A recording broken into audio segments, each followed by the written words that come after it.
Welcome into the special edition Rounding Third podcast. Harrison and I are just going to be sitting here talking some baseball during the game. I know we're coming in a little bit late, had to work, but holy cow. I don't even know where to start with this Yankees-Guardians game. Absolutely nuts. It's been a roller coaster ride, that's for sure. Yeah. Guardians up. We'll start Guardians up 3-1. Judge and Stanton go back-to-back. And then bottom of the ninth, Lane, 2 outs. Lane Thomas hits a double off the deep left field wall. And then John Kinsey Noel, Big Christmas, gets up and hits an absolute bomb to tie it. We're in extras right now. Yankees went quietly. We got a runner on second with 1 out, just sacrifice bunted him over. Clay Holmes in the game for the Yankees. So absolutely crazy. This has got all the feelings of a must win for the Guardians. Yeah. They can't go down 3-0. No, absolutely not. That's the kiss of death for them. But 2-1 they can battle back from. This is to stay alive. This game is all about staying alive. Yeah. And we got runner on second, 1 out here. Boom. Man. And then we got Dodgers 3-1, top of the third. Yeah, 3-1, and you got runners at first and third with 2 outs for Muncy. Man, oh man. Oh, crazy. just walked him loaded. Yeah, Quintana is struggling right now to locate. Yeah, he doesn't look as sharp as he used to be. No, I mean, and really going into the series, you feel like the Mets have the upper hand in terms of starting pitching. We said that about San Diego too, but they've not gotten good starting pitching, really. I mean, Minaya was good, but they had Senga, who is terrible, and Quintana, who's been really inconsistent. Yeah.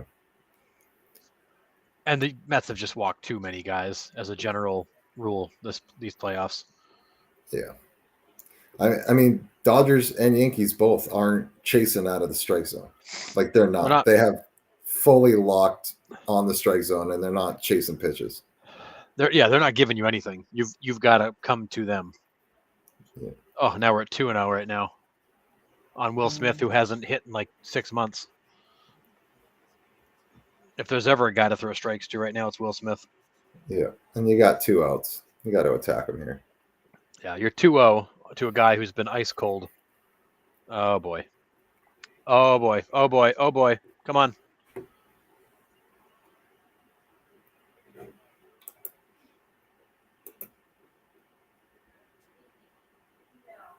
What just happened? Guardians win. Guardians win. Nice. David Fry, home run, walk-off, game over. That's awesome. 7-5 Guardians.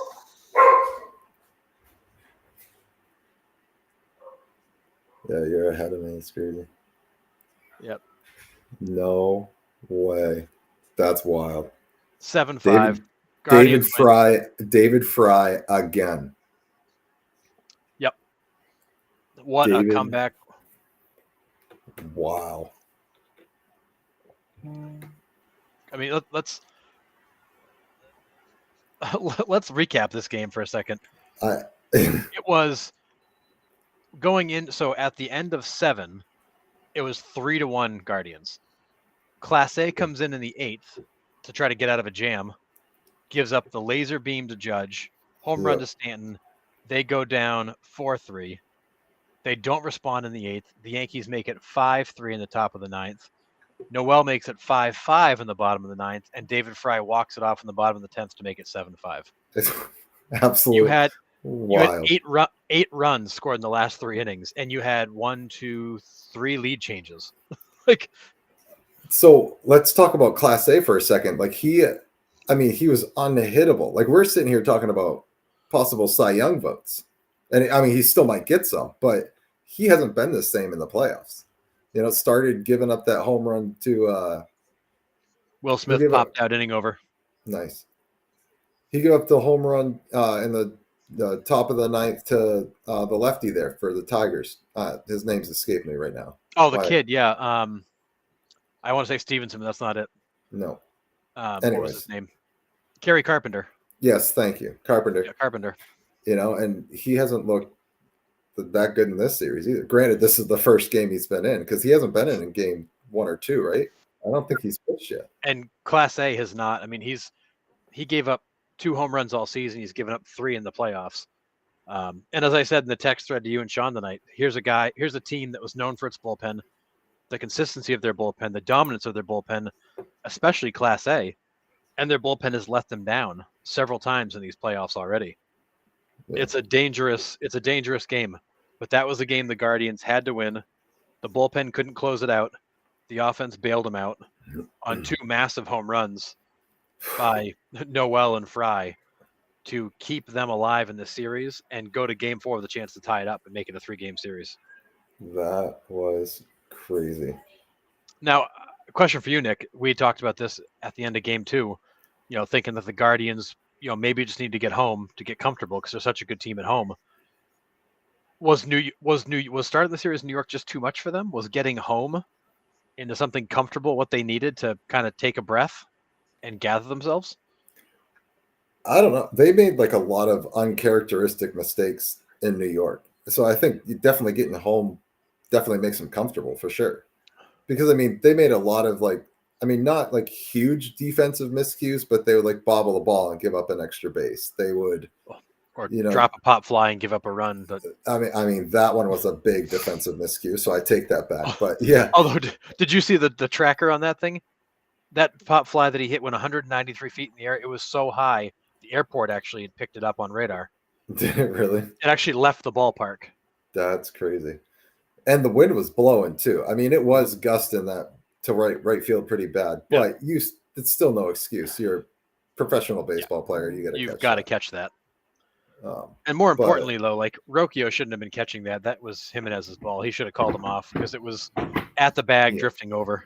Yeah, absolutely. Great. But either way, what a finish. I mean, like you said, that was a must have for them. I mean, you can't go down 3-0 at all. No shot if you go down 3-0. No, I mean 2-1, you still have a lot of work left to do, but at 3-0, you were done. Yeah. You weren't going to win 4 straight against the Yankees. No, absolutely not. But I mean, it was like Judge and Stanton going back to back there. I was like, what is going on here? Well, and Judge, I mean, the ball that Judge hit, that thing was on the black, maybe a little off the plate, and he just reached out and absolutely ripped it. Yeah, over the wall. And then Stanton's was a typical Stanton shot.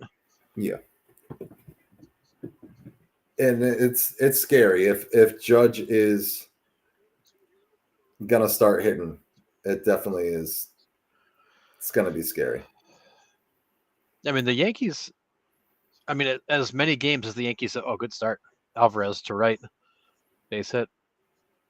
As the Yankees have certainly played well. They've pitched better. They haven't scored a ton of runs, though. And a lot of it's been because Judge has not really been hitting. Soto's been hitting. Stanton's been hitting. But if Judge is going to get going, too, then, they're going to be a lot to handle. Yeah, their pitching's kind of shocked me a little bit. I mean, Luke Weaver gave up the bomb tonight, but he's been a pleasant surprise for the Yankees in the back end of that bullpen when Clay Holmes had proven, in the middle of the season that he hadn't been able to handle the closer role.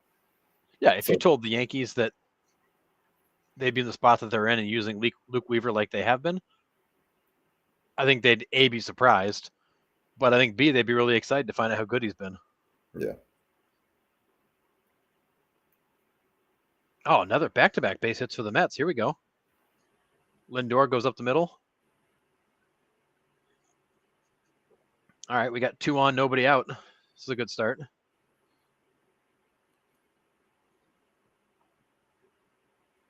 I think we could be in for another ending like this one on this game. Just been kind of trading blows. Yeah, this one is going to go deep. This won't be decided until late. No. Yeah, the Mets really need to get tied or get up on them. They cannot keep chasing them. No. I mean, although they've done it the whole postseason, but they have. But it's one thing to do that against the Phillies or the Braves in a doubleheader. It's a whole other thing to do that against the Dodgers in the championship series. Yeah, where they just keep coming at you with that offense. Yeah, got so many ways to hurt you.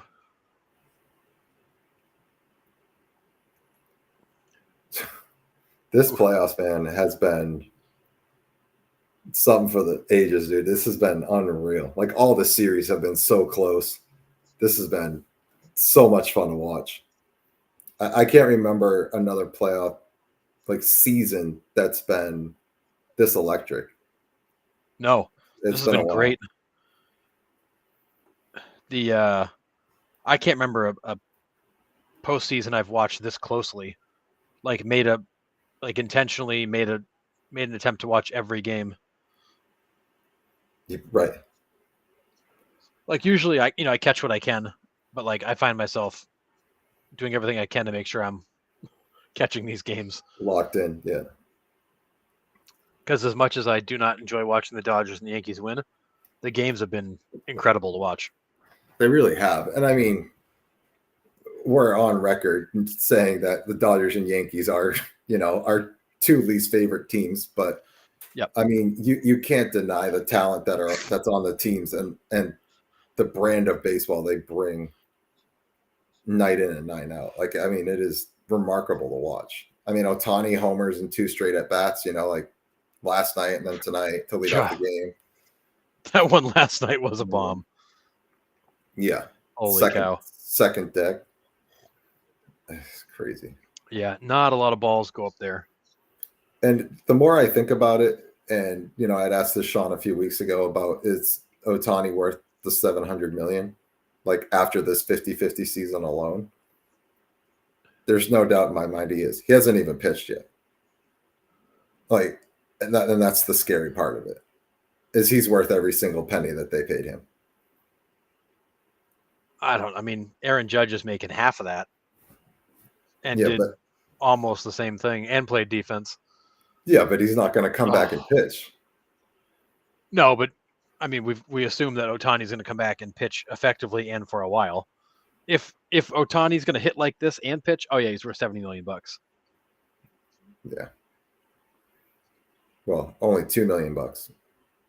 Yeah, right. He's worth $2 million and $68 million deferred until his grandkids are picking up checks. But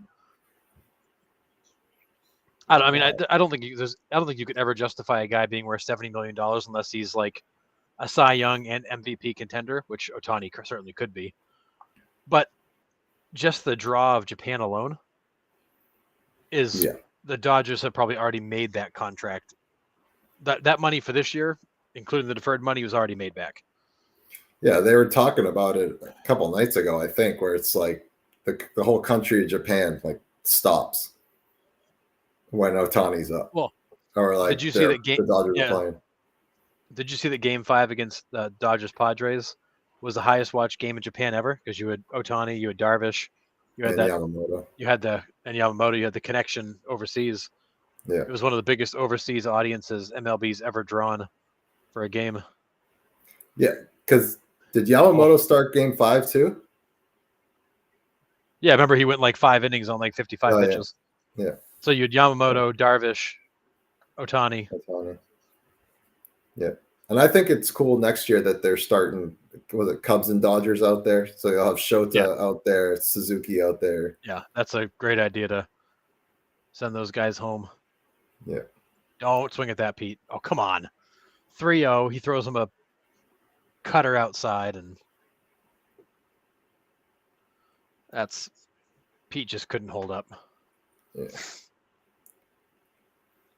Yeah, see, I think that's the difference right now between, the Dodgers and Yankees and the Mets and the Guardians is you see the plate discipline out of the Dodgers and the Yankees. You don't see a lot of chase out of their games right now. They are locked in at the plate. And I don't know. You don't. They have control of the strike zone. Pete Alonso got a 3-1 count. He gets a cutter right down the middle, and he was so early on it that he just was a little cue shot off the bat foul. Yeah. He was so early on it, just trying to jump on it. But I think that the Yankees have always been that way. It's a master class in strike zone control with them. And the Dodgers, that veteran group, same thing. Yeah. The Mets are a lot more aggressive. They tend to be aggressive in the zone, but they will chase at times. Yeah. The Guardians, he walked him loaded.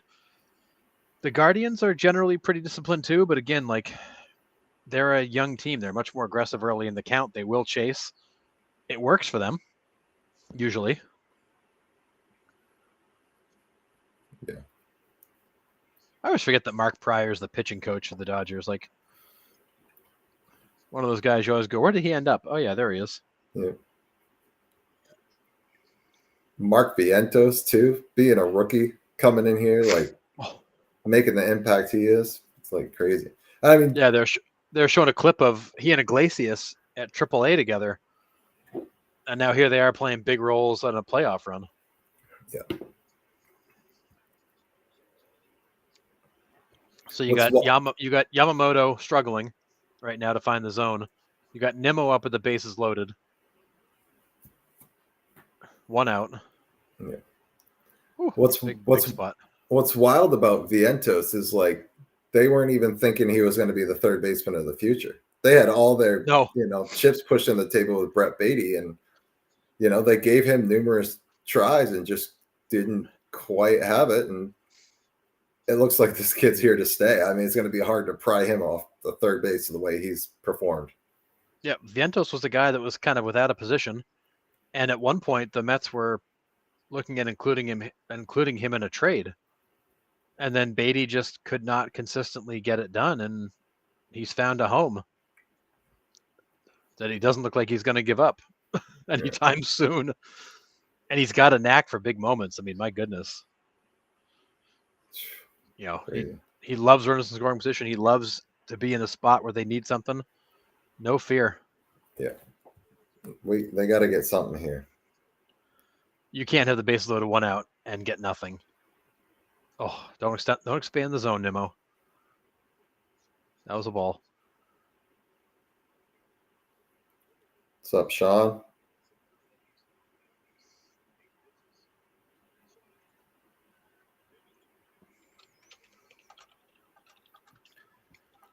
Yeah, so we're just watching the game now. We're just finishing up the Guardians game, obviously, just watching Dodgers Mets here. Any baseball topics are on the table. If you want to throw something out, a question for us or anything you want to talk about, we are open to it as we sit here and watch. But that's 2 straight balls out of the zone Nimmo's chased. I mean, at a minimum, you got to get a sac fly done here. You got to get a run in. Yeah, you got to get one. You can't roll over one, and you can't strike out here. No.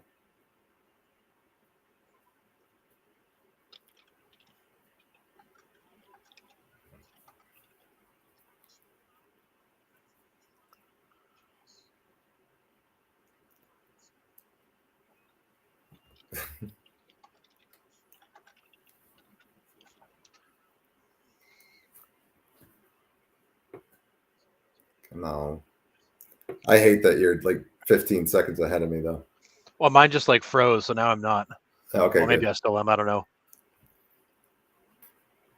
He's just about to throw a pitch. Yeah, you're still ahead a little bit. That's fine. Oh, okay. I'll be quiet then. It's all good, dude. No worries.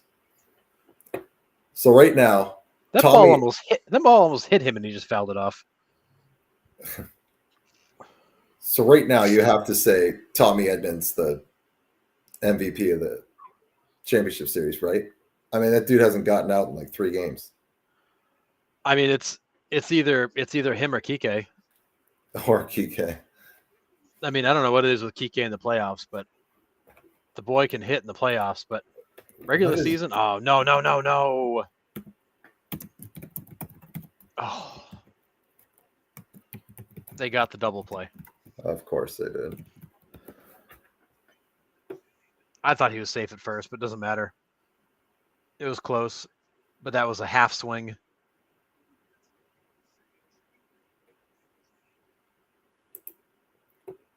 Yeah, that hurts.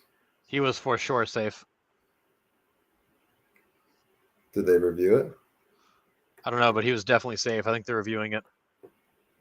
Yeah, they're reviewing it. He was for sure safe at first. So that will get. So that should be should be 3-2 runners at first and third.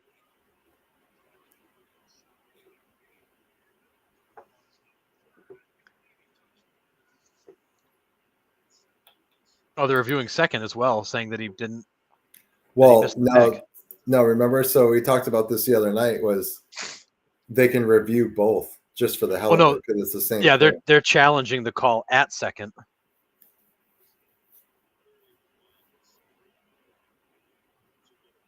Yeah, Mendoza saying challenge them both. Right, because you can challenge both without it costing you an extra challenge because it's the same play. Right. The announcer said they're challenging at second. I'm like, I think they're challenging at first, but you're going to look at both of them anyways. Right. But he was absolutely safe at first. So, Kike Hernandez has got 15 career postseason homers, 32 RBIs, but all of them are legit 2, 3, pretty much in the last 3 or 4 years. Crazy. He had 3 in the NLCS with the Dodgers in 2017.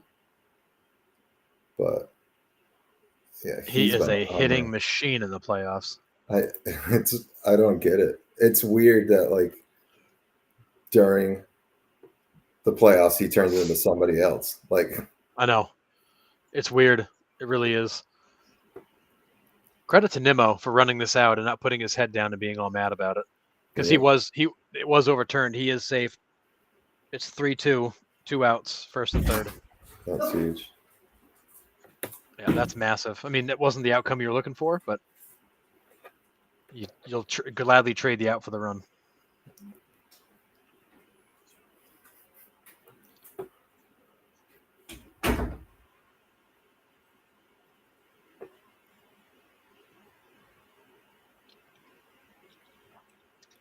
So is Jeff McNeil not? Oh, nice play. Is Jeff McNeil not quite ready to come back, or are they just not plugging him into the lineup? I think they're just not plugging him into the lineup.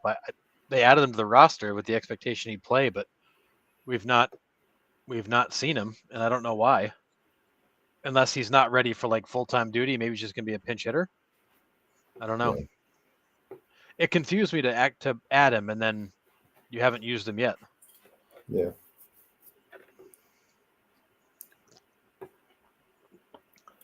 Well, commercial break. We have a question. How do we feel about the Orioles?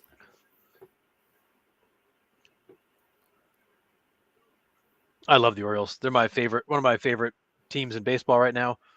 It's such a good young group, and that organization is loaded with even more prospects. Question a little bit further on is, do you think Jackson Holliday's ready for the big leagues? First trip up, he proved he wasn't. I think the second trip, he proved he's a lot closer to ready. Is he 100% ready? No, probably not. But he's talented enough that he's letting him learn on the job is okay. Right. And I think you put a season under his belt, and I think he's going to be a solid ball player. And he's around a lot of the same type of guys, like young guys trying to figure it out. They're going to learn and grow together. I think the Orioles are going to be fine.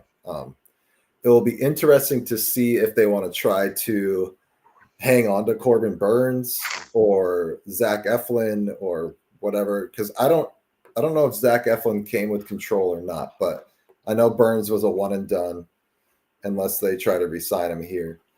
But I mean, and then you have your veteran, Cedric Mullins. He's one of my favorite players in the league right now too. Yep.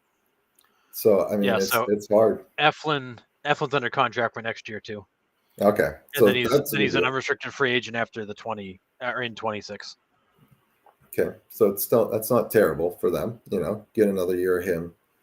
I wouldn't call him an ace, but you're hopefully getting Bradish back, whatever, at some point. I know he had arm issues. You'll get Bautista back when his Tommy John is healed. Yeah. I just hope they don't turn into the Brewers where it's first round exits every year. Like I really hope that's not the case. I hope they can get over the hump. Pattern is starting. Yeah, and I don't like that. I hope they can get over the hump. I love. I'm blacked out of the Orioles. I live in North Carolina, so I'm blacked out of the Orioles, the Nationals, the Reds, and the Braves. Don't ask me why all four, but I am. So I don't get to see many Orioles games, unfortunately. I put Kobe Mayo in the same. I put Kobe Mayo in the same bucket as Jackson Holiday. He came up, he got 41 at bats, he had 4 hits. He looked just like Jackson Holiday the first time. He was overwhelmed, overmatched. I would not call him a bust, though. He is super talented, and that would be the equivalent to calling Jackson Holiday a bust after his first trip up from the minor leagues. Kobe Mayo will be back. He just needs a little bit more time, and I think the experience of coming up and struggling isn't going to hurt him. It's going to be good for him. Yeah, just like Holiday. Holiday came up, struggled, went down, knew what to work on, came back the second time, was much better. Mayo's probably going to be the same. Yeah, and I don't think people really understand the gap between AAA and Major League pitching. Like, maybe to the naked eye, it doesn't look like it, but there's a pretty good gap. There's a reason those AAA pitchers are in AAA and not the majors. Yeah, if the jump from Double A to AAA is this, the jump from AAA to Major League Baseball is like this. Like, the gap is so big. The gap is that's why there's so many guys that get to AAA and spend years there, because they just can't make the leap. Because it is just a different game. Oh boy, get under that. There we go. Marte can cover some ground out there. Yeah, still, and he's 36? He's getting up there in ages. Easy now, Nick. I have no room to talk, I know, but I say we're not exactly young bucks anymore. Yeah, right. Yeah. So, yeah. Oh yeah, Nimmo's still hobbling around too, huh? Yeah. Dang. I can't believe Chris Taylor's still with the Dodgers. Right. He's been around a long time.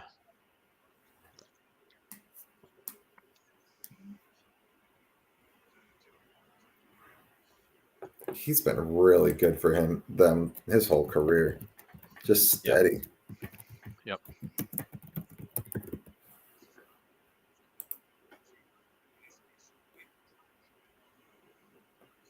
Came to the Dodgers in 2016 from Seattle. I didn't realize he was in Seattle. But yeah.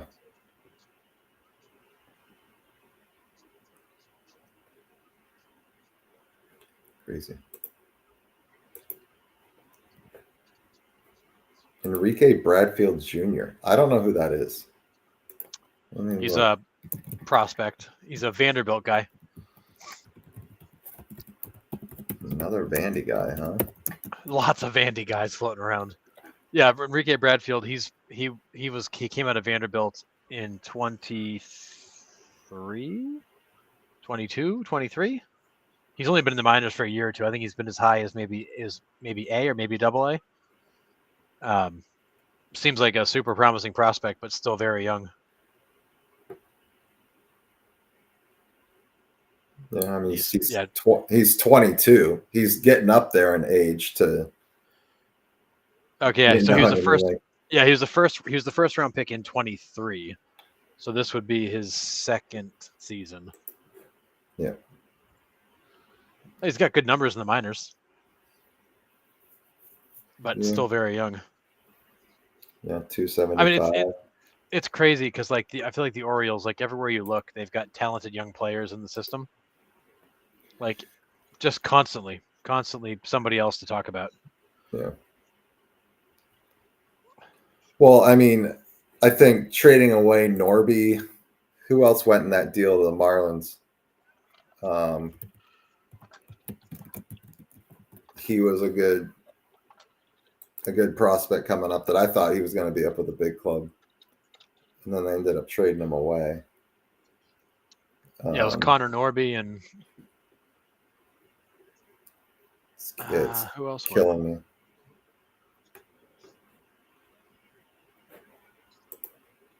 I don't remember. That's a trade that I think they're going to look back on. It was Kyle Stowers. Oh, that's right, Stowers. They give up a lot of talent and didn't get much in return. Yeah. Oh, we got Ohtani up. I'm surprised I wasn't notified like 15 minutes ago that he was going to hit at some point in this game. Oh, no, we were. Oh, I just missed it? Okay. Yeah, he's 27 batters away. That was at 3 o'clock. I'm so tired of the alerts. That's crazy. Shohei Ohtani, the third batter, 2 innings from now. Okay, cool. Thanks for letting me know. I mean, and I'm not a Shohei Ohtani hater. I appreciate what he does, but I'm so tired of the fact that he's the only guy anybody talks about. Like, if you look around, there's some super talented guys in baseball that probably also deserve some time to be talked about. Yeah. I mean, and we had talked about that like in the off season, like, you know, the last couple of years is like baseball really in the grand scheme of things hasn't done a good job promoting their players. Correct. Right. And it's like, you know, you look at the NFL, you look at the NBA, like all their guys are in commercials, all their guys are, you know, everywhere. And you don't see a ton of baseball players in commercials. You're starting to see Ohtani now with New Balance and all of that stuff, but it's taken MLB a lot to kind of get to that spot. Yeah. Well, and I think it's more just all Ohtani. Like there's other talent in the league that you can spread across the markets that you're just not, and that hurts. Yeah, and I think to be honest, it's not that MLB is promoting Ohtani, it's that Ohtani is very promotable because he's pulling in the Japanese market as well as the other Asian markets. And just the audience he can reach alone is staggering, and that makes him that much more marketable. Yeah. I mean, Mike, an advertisement with Mike Trout in China and Japan is going to do diddly versus an advertisement with Ohtani. Right. I mean, look at the fact that Game 5 was the most watched game in overseas that baseball has ever had. Yeah. They just walked him. 1 out, first and second. And you've got nobody hitting behind Ohtani, thankfully, so nothing to worry about there. Yeah, no one's behind him. Just another MVP. Just Mookie and then Freddie and. No, I think Freddie's out for this game. Oh, is he out tonight? I didn't even notice. Yeah. So is Muncy playing first? I believe so. I honestly didn't even notice. Yeah, I got the alert this afternoon that that Freddie wasn't playing. Okay. Give his ankle a night off, I guess. Oh yeah, on bench in Game 4. Yeah, I probably should have seen that alert. I mean, he looks like he's in rough shape most nights. Yeah, and still can go out and perform like he does. It's crazy. Yeah, it's ridiculous. The guy's got a busted up ankle, and he's still. I mean, did you see the play he made last night? He was kind of like in the first and second base hole because that's where they were shading the hitter. And he was still able to scramble back to the bag, turn around, and like immediately pick the throw from short. Like it's just like, dude, you can't even move. But what I love is against the Padres, they have a great shot of Freddie makes that really good play, moving to his right, and then kind of from his knees flips to first base and gets up like almost like screaming in pain. And then Will Smith called everybody to the mound and told Freddie stay. Right. And they just stood there and talked to give him a breather. Yeah. And then, just trying to take care of his teammate. I thought that was pretty cool to be like, no, I'm buying you time, bro. Just, take a minute. Right.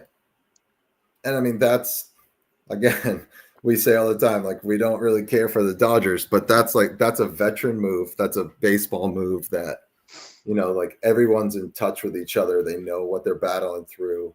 Yeah. Like, It's shows a level.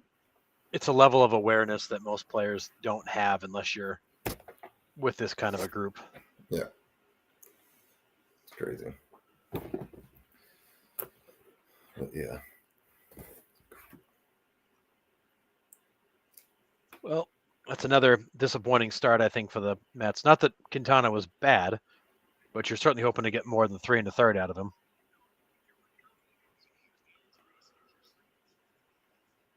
Yeah. So we talked about it on Monday night. I'll bring it up, and the viewers can definitely chime in if you want. But are the bullpen games? Was the Derek Jeter catch overrated? Oh, not that one. Not that one. The whole bullpens being effective. Yeah. Being seen numerous times. Like, it's a topic that I go back and forth on all the time. I mean, yes, Dave Roberts has done a good job matching them up, so the same hitters aren't seeing the same guys, but other teams don't play it that way. Look what the Padres did with Ohtani. They brought in Morhone to face Ohtani every single time.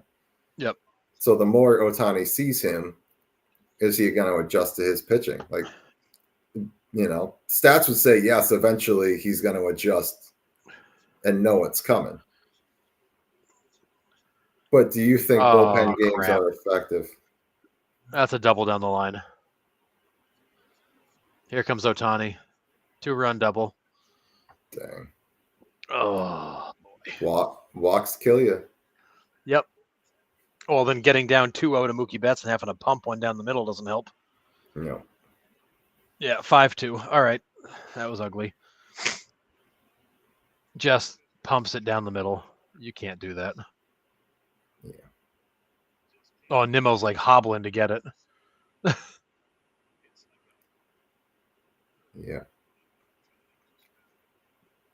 Got to pitch against this Dodgers team, and you can't fall down in counts 2-0. You can't. You're better off let these guys hit solo home runs off you than put a bunch of guys on base. Yeah. Throw strikes. These guys are all just nibbling. They're so afraid to throw strikes.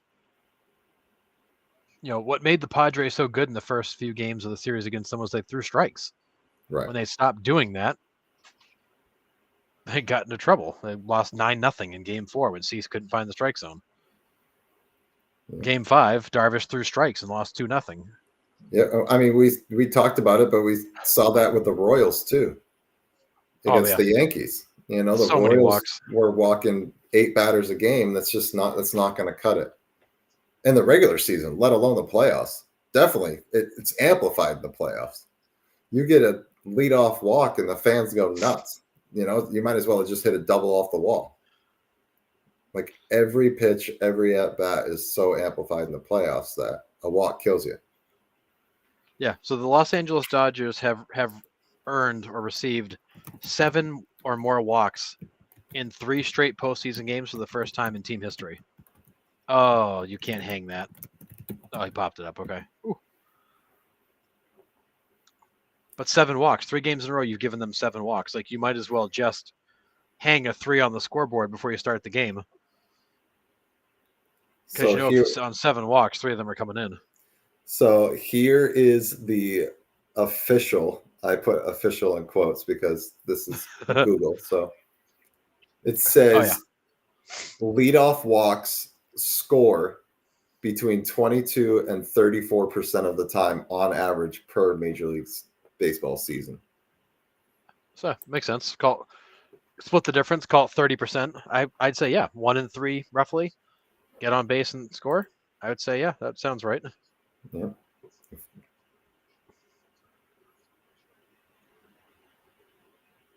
I mean, 7 walks is only the top of the 4th. Like, come on, guys. Yeah, you can't do that. That's brutal. Absolutely brutal.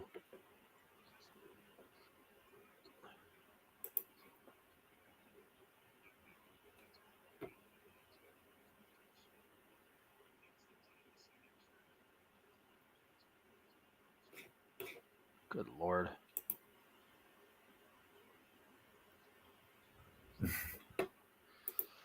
Gotta throw strikes. Yeah. Well, that was like game 5 against the Padres too. Like Yamamoto was just filling the strike zone. Filled it. Yeah. Yeah, because I mean, you got to think like these hitters are up here in stressful ABs too. So like, challenge them. Don't nibble. Don't put them in hitters counts. Like, attack them. Put them on their heels from the first pitch.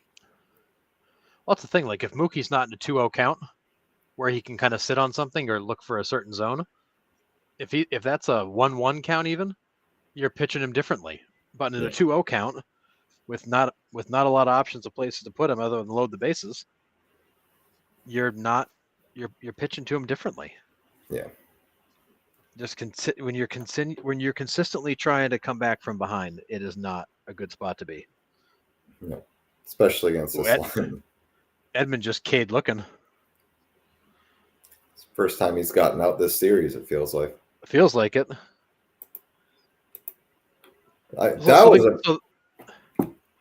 The Dodgers have 6 hits and 7 walks. That's 13 base runners in 4 innings. Yeah. No wonder they scored 5 runs. I mean, my God. Not a recipe.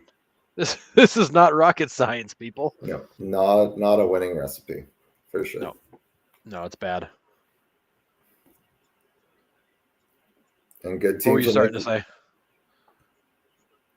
Oh, Edman being an underrated move at the deadline for sure. Oh yeah, from St. Louis. Yeah.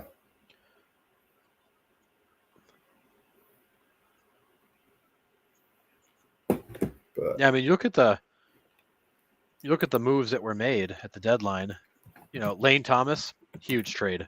Yeah, I think the best one. Yeah, Edmonds is looking like a really good trade. Kopech looking like a really good trade. Yeah. Who else is in the playoffs still that traded? Oh, they got Stanek and Maton. The Mets did. Yeah, Jazz. Yep, Jazz. Although, listen, I know Sean wants to defend that guy and for sticking up for that Garcia slide at second base, but dude, I can't stand Jazz Chisholm. I really can't. I thought he was exciting when he first came up with the Marlins, and it was I kind of liked that, and then it just got annoying like really fast. I don't know if that's me being an old fart now or or what. I don't, but I don't know. There's a right way to do it and a wrong way, and I just feel like he's doing it the wrong way. And I don't know if that's my Yankees bias showing again. No, I don't like it. I said it when they traded him. I did not like the idea of mixing him into that clubhouse because he is a distraction. He's a mouth and he's a distraction. And my biggest concern was, does he mess up that team? Or do the veterans look at him and say, hey, kid, cut it out. Like, we don't do things like that here. And I think the Yankees have met him in the middle. The players have let him be Jazz. And then a couple of times you've seen Aaron Judge in the dugout pull him aside and be like, hey, like, cut it out. Rein it back in.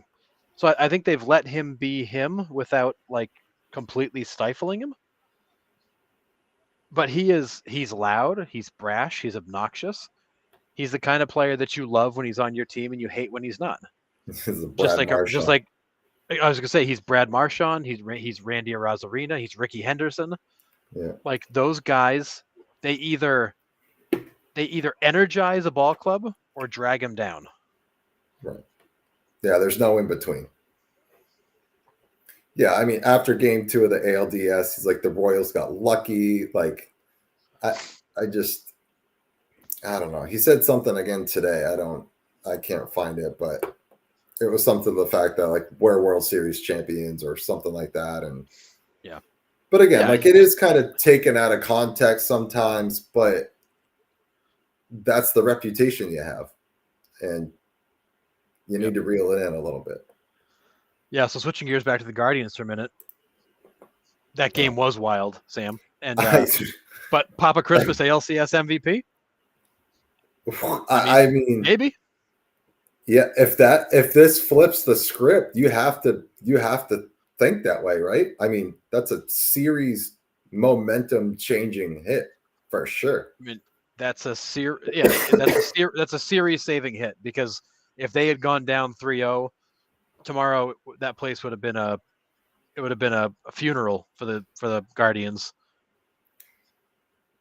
I mean, because you're not come back from 3-0. I mean, the Red Sox did it, but that's the only team in history that's ever done it.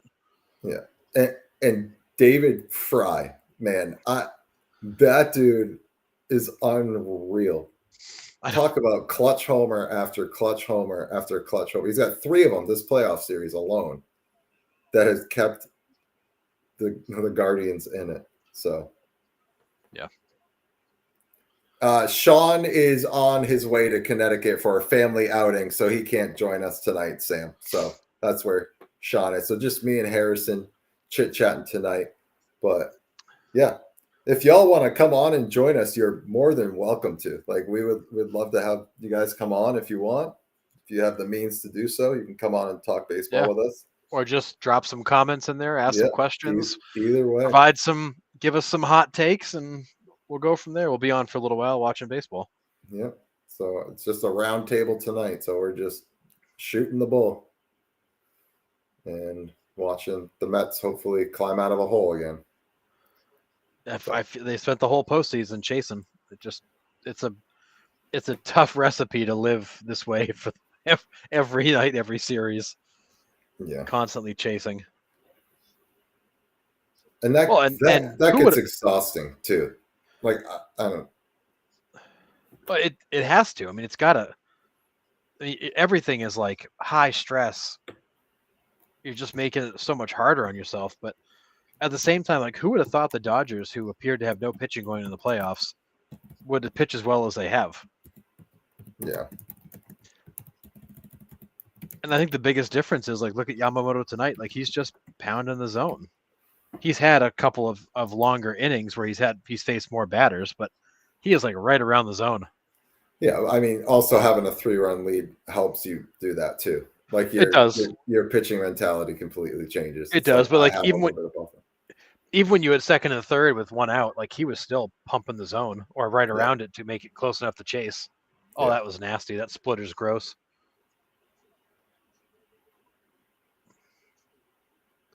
Yeah, there's a 10-pitch fourth for Yamamoto. He gets 2 ground outs and a K. Or sorry, a pop out, ground out, and a K. Why? Because he's pounding the zone. Right. How long was he out? He was out. He missed June, July, August, September. Did he miss all of September too, or just about? I don't think he came back until like the very end of the season. Dang.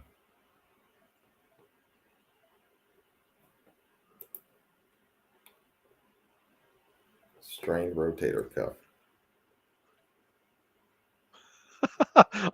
We got a hot take, Nick. Hot take alert. Hot take alert.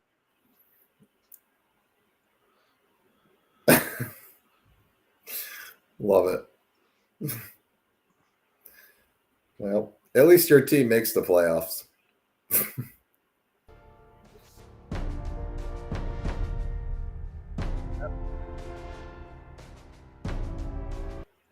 Hot take music playing. Yeah, that's what you. I was like, what was that? I would love to see the Guardians win it all. I'm just afraid that they're going to get their doors blown off the next couple of games, and that'll be it. But I like it. I'd love to see the Guardians win it all. Who do they got tomorrow night starting?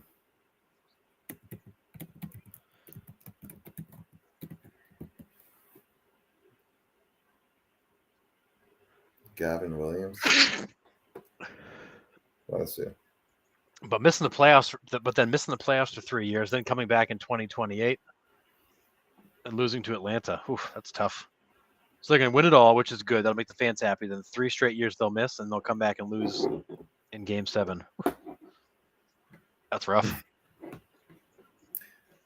Yeah, what would you rather do? I would take a World Series right now and then be irrelevant for 5 years versus not win now and hope to have a chance. Oh, Game 7 walk-off? Any walk-off is ridiculous. Yes, a Game 7 walk-off would be epic. It would be epic. The walk-off tonight was pretty epic. Yeah, but Game 7 walk-off doesn't help you guys, though. It doesn't help the Guardians. Oh, yeah, they're in New York. Yeah. Good point. Game 7 we played in New York, so yeah, that would not be good. Yeah, so your World Series would go out. How about a Game 7 go-ahead home run in the 9th? Yeah. Here's a question, though. The way that Class A's pitched the last 2 times he's been out, if you're winning a game by 1 run going into the bottom of the 9th in Game 7, is he coming out? I mean, you have to stick with him, right? I think you have to. I mean, it's Emmanuel Class A. You have to stick with him. Hey, Jay. Who do I think will win? Win it all this series? Yeah, win what? Which one? Okay. My bad. Yeah. No. We're not. I like Cleveland. Yeah. The New York is a tough matchup for them.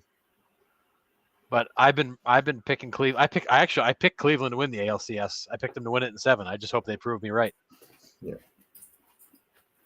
Win it all. Jay, I would much rather see Guardians Mets. That's what I'm hoping for, because I do not want to see Yankees and Dodgers. But I would take Yankees and Mets over Yankees and Dodgers for sure. Yeah, another Subway series would be awesome. Yeah, I would take a Subway over Yankees Dodgers, but I don't want to see the Yankees or the Dodgers in there if there's any opportunity to see different teams. Yeah, I would hate watch a Yankees Dodgers World Series. I would hate watch it so hard, but it would be awful. Yeah, I'm with you. I would rather see Guardians Mets. That'd be a fun series. I love the Mets story this year. You know, starting out as poorly as they did to come all the way back, make the playoffs on the last day of the season. It's been a wild ride for them. But Yes. Yeah. I just don't see it being other than LA and New York right now. I mean, they're just too talented. They're pitching well. They're not chasing at the plate. But if it's Dodgers Yankees, I'm probably gonna take the Dodgers. Ohtani at Yankee Stadium. I mean, it's 301 down the line. I don't know. Oh my goodness, he'll be hitting pop flies out. Yeah, but yeah. I mean, fair. Yeah. Fair. Yeah, it's one of the things. If it's LA and New York, it's like I hope both teams lose. Yeah, I do not want to listen to the Dodgers fans or the Yankees fans for the whole offseason talk about the fact they finally won. Like, I just don't. You got the 2 highest payrolls in baseball, absolutely like star-studded lineups. You should win. You're supposed to win. But I don't want to see it. Yeah, crazy expensive tickets. You got that right. Oh my goodness. I'm not even going to look at those. I'd probably vomit. And let's be serious. That's what MLB wants. They want Dodgers. They want the 2 big markets. They want all the history. I mean, that's like MLB's dream matchup is Dodgers Yankees. They would settle for Yankees Mets, but they would hate Guardians Mets. Like, that's a nightmare for them. Yeah. Yeah. First Subway series is the best 4-1 series of all time. Yeah. Dude, one of the best. It was a good series. When Mike Piazza shatters his bat back to Clemens and he just throws it at him. Oh my goodness. And then Clemens comes back with that. Oh, I thought it was a ball. Dude, get out of here with that excuse. And you'd throw that at the guy too, right? Huh? Yeah. It's like, right. What on earth? Yeah. Oh, look, walk. Amazing. Wow, Max Muncy's now set the record for most consecutive plate appearances reaching base. He's been on base 11 straight PAs. Dang. I mean, okay. I love Sean and I love to pop our tinfoil hats on and go into conspiracy theory mode. I like it. Yeah. I like it. The OMG thing is crazy to me. Like that, just complete. Iglesias was irrelevant in baseball for years. Yeah. And now all of a sudden he's like an idol in New York. He's number one on the Latin pop charts. Well, of course. Yeah. It's crazy. I remember him coming up with the Red Sox. I mean, he was all glove, no bat. His glove was fun to watch in Portland. Oh my goodness, he was so good. You could tell he was leagues above everybody else on the field. It was insane. He was like Omar Vizquel level with the glove. Just foolish what he could do. Yeah. But he couldn't hit his weight. No. And he's still not a great hitter, but I mean, he's certainly matured and found a place. No. He's serviceable. But yeah, I mean, if they didn't have that McNeil injury, is Iglesias even in the lineup? Probably not. He's a defensive replacement late in the game. Fair. He certainly wouldn't have played the role that he's played. Yeah. We got top of the fifth, 5-2. Yeah. And am I right that after Yamamoto is the next game for the Dodgers a bullpen game? Or is it back to Flaherty? Flaherty pitched. Can't be Flaherty yet. Flaherty pitched game one. No. Flaherty pitched game. It was Flaherty, Buehler, Yamamoto. This should be bullpen game for game 4. Oh, yes. Yeah, I think you're right. Yeah, so Flaherty, Buehler, Yamamoto, bullpen. Then that lines you up for Flaherty, Yamamoto, Buehler.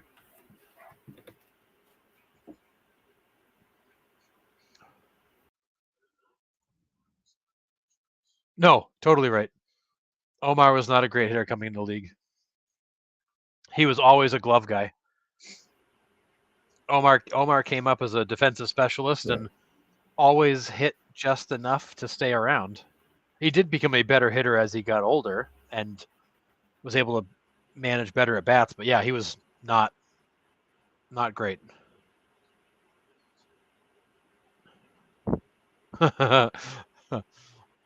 I wish Sean was here for this one. The theories about the fact that there's actually scripts to the outcomes of these games in the NFL, and Sean and I have gone down that rabbit hole a few times.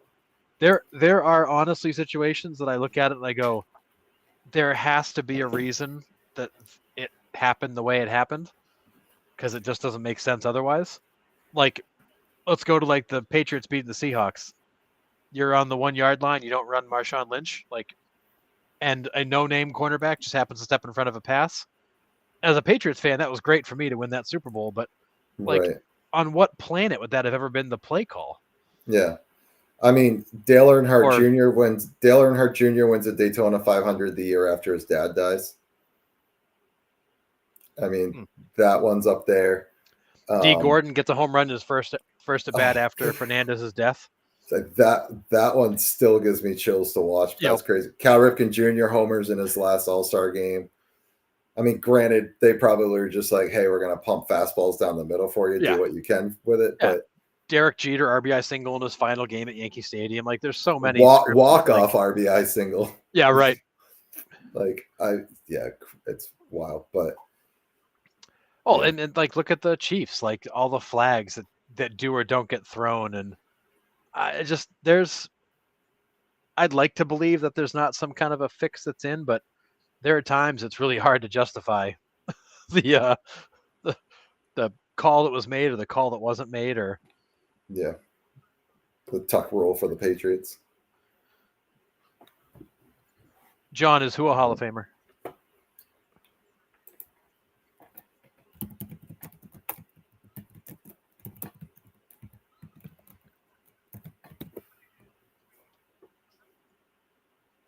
As a Braves diehard, why do you like the Mets? Actually, Sean likes the Mets. For the record, I'm not a Mets fan. I just like the story this year.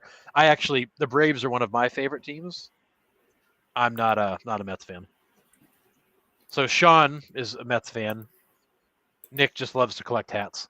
I have hats of almost every single major league team. So I wear a different hat every time I'm on. But This is just the one I picked tonight because they were playing, and I want them to beat the Dodgers. So that's why I picked this one. But Omar Vizquel, Hall of Famer. I mean, there are guys in the Hall of Fame just for their defense. Brooks Robinson, Ozzie Smith. I think he could be. I mean,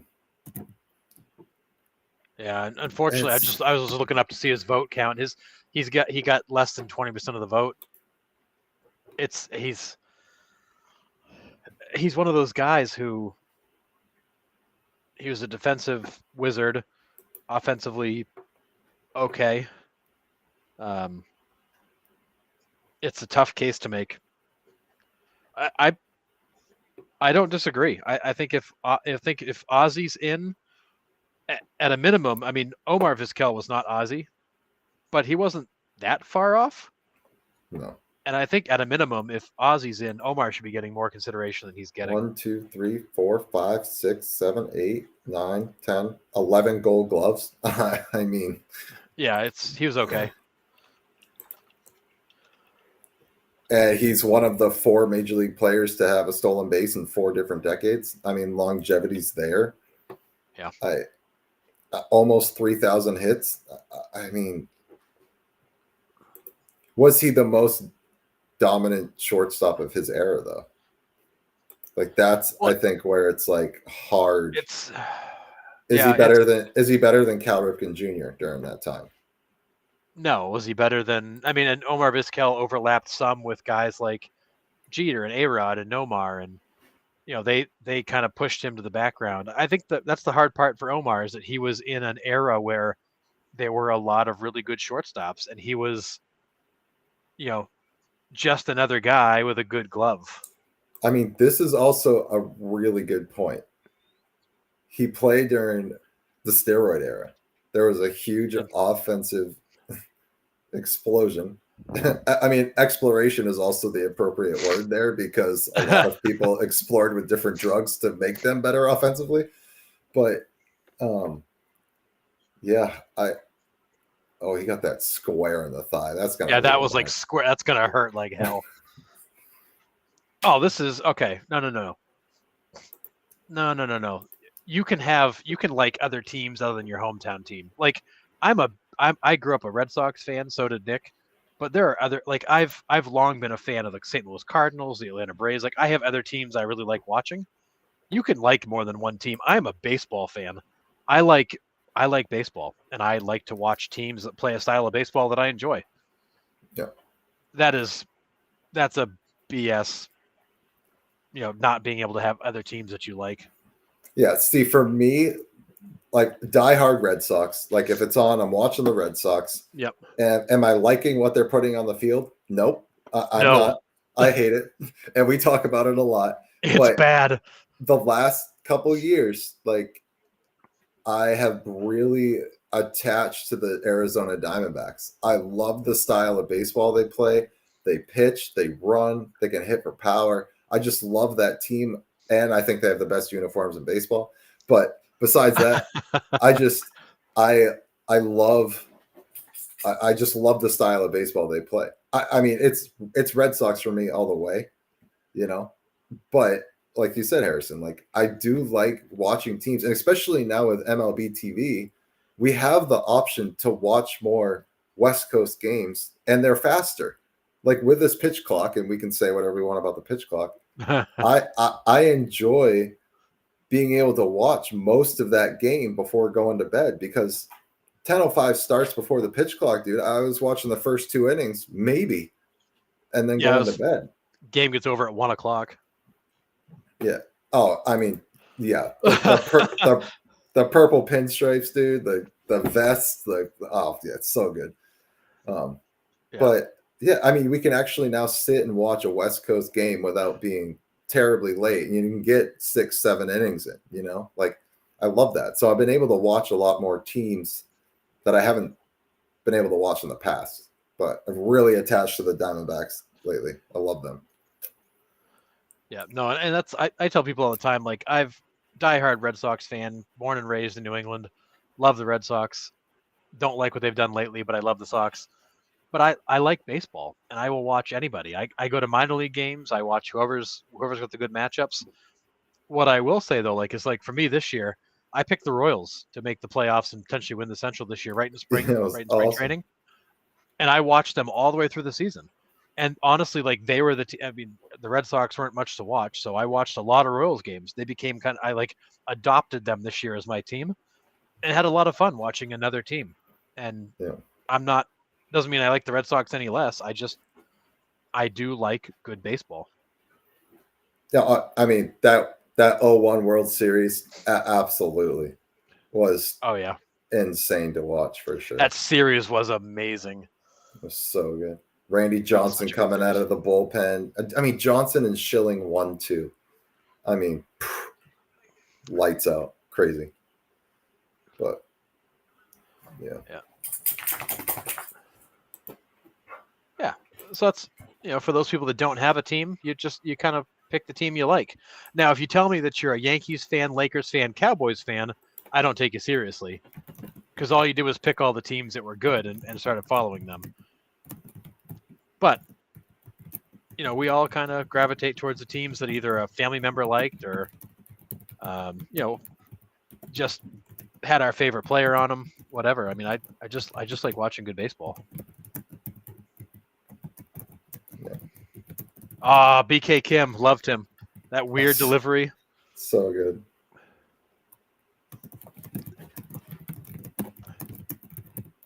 Yeah, that weird delivery, that crazy frisbee slider. Yeah. Yeah, because BH Kim was in Boston for a little bit too, so we got to see him. I can't remember what year he was in Boston, but do you remember what year it was? That Kim was in Boston? Oh my goodness, no. I'm sitting here trying to spell his name, and I'm nowhere close. Byung. Oh, I got it. BYUNGHYUNKIM. Thank you. He was in Boston in 03 and 04. Oh, so he was on the 04 team. Oh, he didn't pitch much in 04. He only made 7 appearances. He must have pitched 17 innings. He must have been hurt. Whatever. I don't remember him being on that in the playoffs. Do you? I mean, 04, dude, all I can remember is, comebacker to Folk. Yeah. But, yeah. But, yeah. Yeah. Great, we're with you. Great we're answer. With you here. Yeah. Yeah. I love whoever is playing against the Yankees. Yep. Yeah, for sure. I'm every night I'm picking the Red Sox, whoever the Yankees are playing. That was always the joke in New England. Yeah, John, you're so right. Oh, yeah. Sox got all their closers. The only legit closer I think we've gotten that was homegrown was Papelbon. You've had Gagne, you've had Kim, you've had. You can argue Keith Folk. If say Folk came over via trade, Kimbrell, Jansen, the Red Sox have always brought in closers. Where did Koji? Koji was he an international signing?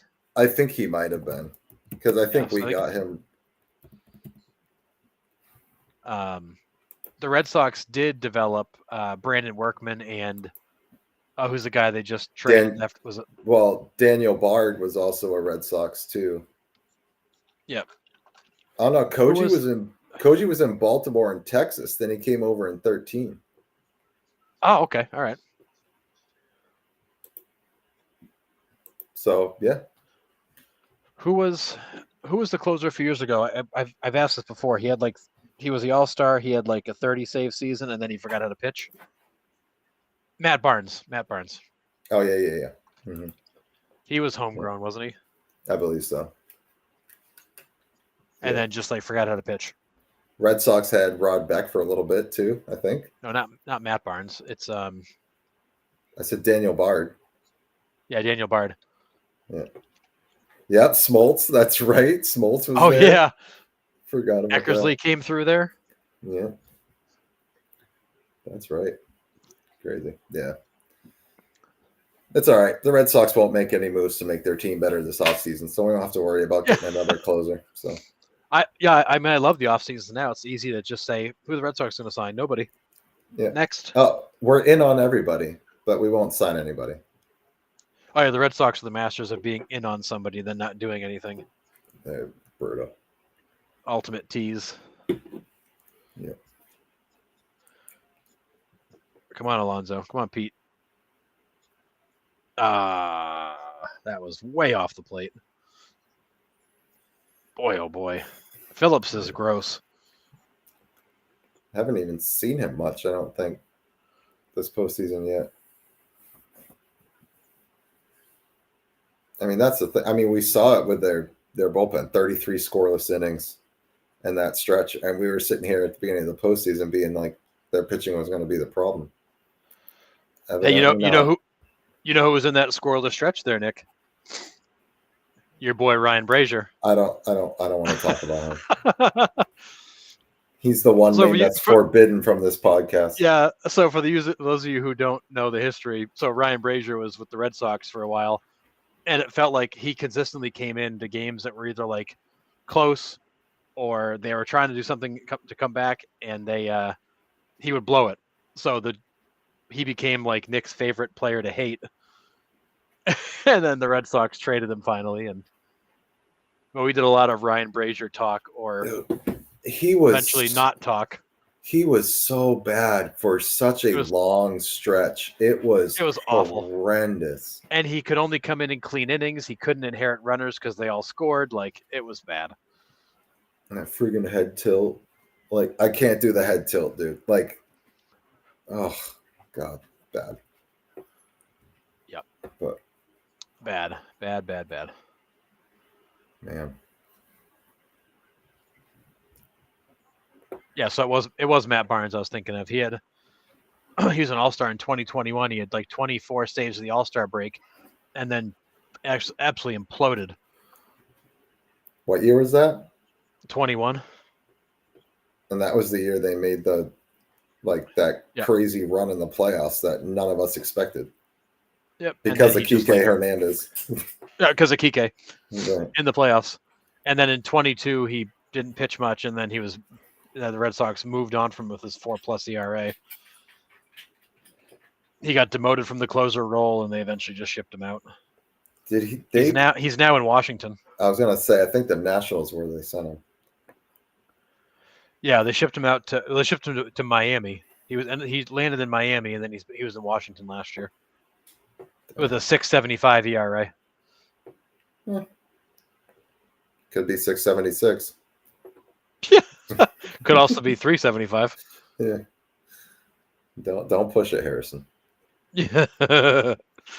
What are we gonna do? I don't know. I don't really like how this series is going. No. I think we thought the potential of this possibly going 7, but I thought the Mets starting pitching was going to be a bigger upside. Yeah. Than it's turning out to be. Yeah. The Mets have not pitched like they should. No. And to give the Dodgers credit, their starters have. Like, our question marks were about their starters and if they could give them any length, and they have. Like, I feel like we keep talking. Pitched really well. Yeah, I feel like we keep talking about the Dodger starters and can they get it done, and then they go get it done. Yeah. It's like, okay. Apparently that's how it's going to go. Yeah. Anybody else lose their rent on the Yankees? What a joke. Vegas always wins, buddy. Vegas. They do. The house always wins. Ugh. Yeah, so Shohei tonight, solo home run, 2 walks, 3 runs scored, which means every walk has turned into a run. Shocking. Yeah.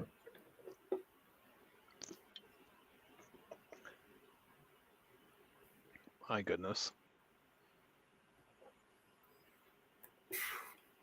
Obnoxious. Yeah, I mean, Buto's been good coming in to bail out Quintana. Yeah. I got a question for you, hypothetical. If Shohei didn't sign with the Dodgers, and can't pick the Yankees. What team do you think he would have fit in with the best? I think I'm going to go back to where I picked him to sign originally, and that was San Francisco. I thought he would have been huge in San Francisco because San Francisco has a huge Japanese and Chinese population, so it would have been a great cultural fit for him. That ballpark, all the splash home runs, fans would have eaten that up. Lefties do really well there. I mean, I saw him being a great fit in San Francisco. Yeah, San Francisco's got some work to do to get out of the basement there. I mean, they're not in the basement, but you know what I mean. Like they've been struggling, but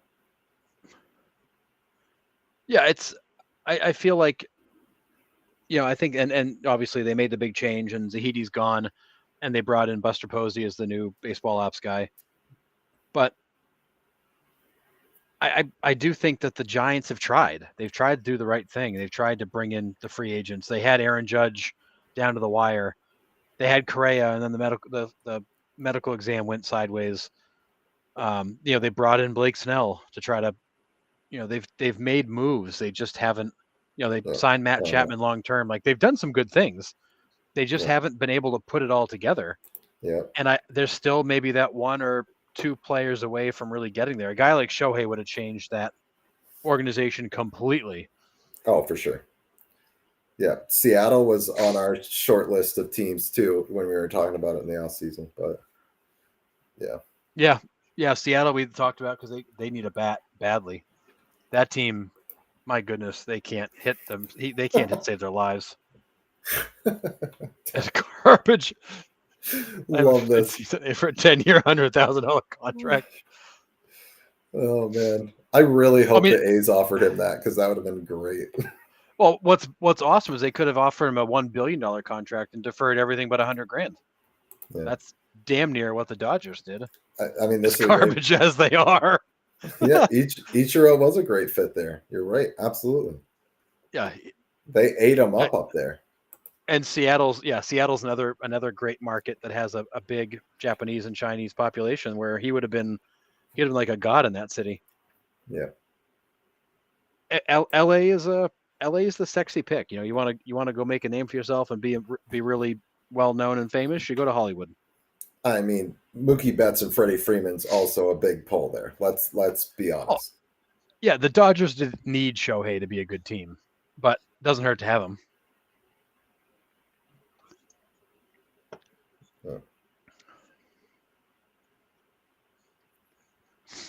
Yeah, good for the Guardians rookie, but Clay Holmes has not been good this year. His track record's been really spotty. But it wasn't Clay Holmes that gave up the bomb to Noel. It was Weaver. It was Weaver, right? Out. Yeah. Yeah. He's been Weaver's out. been really good for basically the entire season. Yeah. Yeah. I don't know. Yeah. So, I mean, I picked Shohei to go to the Dodgers when we did our free agency pool there, but, as it kind of dragged out, we were all saying, like, he's staying on the West Coast. Like, there's no way he's coming east. We just had that feeling that it was going to be Seattle, San Fran, or LA. I think one of the craziest fits that I think would have been insane to see if they were healthy was the Atlanta Braves. I mean, you put him in that lineup with Acuna, Albies, Olsen, Riley, like that team would be 7 hitters deep before you could even get an out if they're all healthy and going well, Yeah. Yeah. Ooh, biggest bust from Japan. Okay. I mean, Daisuke is definitely up on the list for sure. As huge as a Red Sox fan as I was, I could not watch a Daisuke outing. He took forever between each pitch. He took forever to deliver the pitch. It was bad. Oh. Betts just left the yard, 7-2. Yeah. Stick a fork in the Mets at this point. It's just getting uglier. Yeah. Oh, I mean, you can't hang a breaking ball right there. No, it's you might as well put it on a tee for him. I mean, come on. I would say Mookie Betts has found his swing after starting 0 for 20 or whatever he did.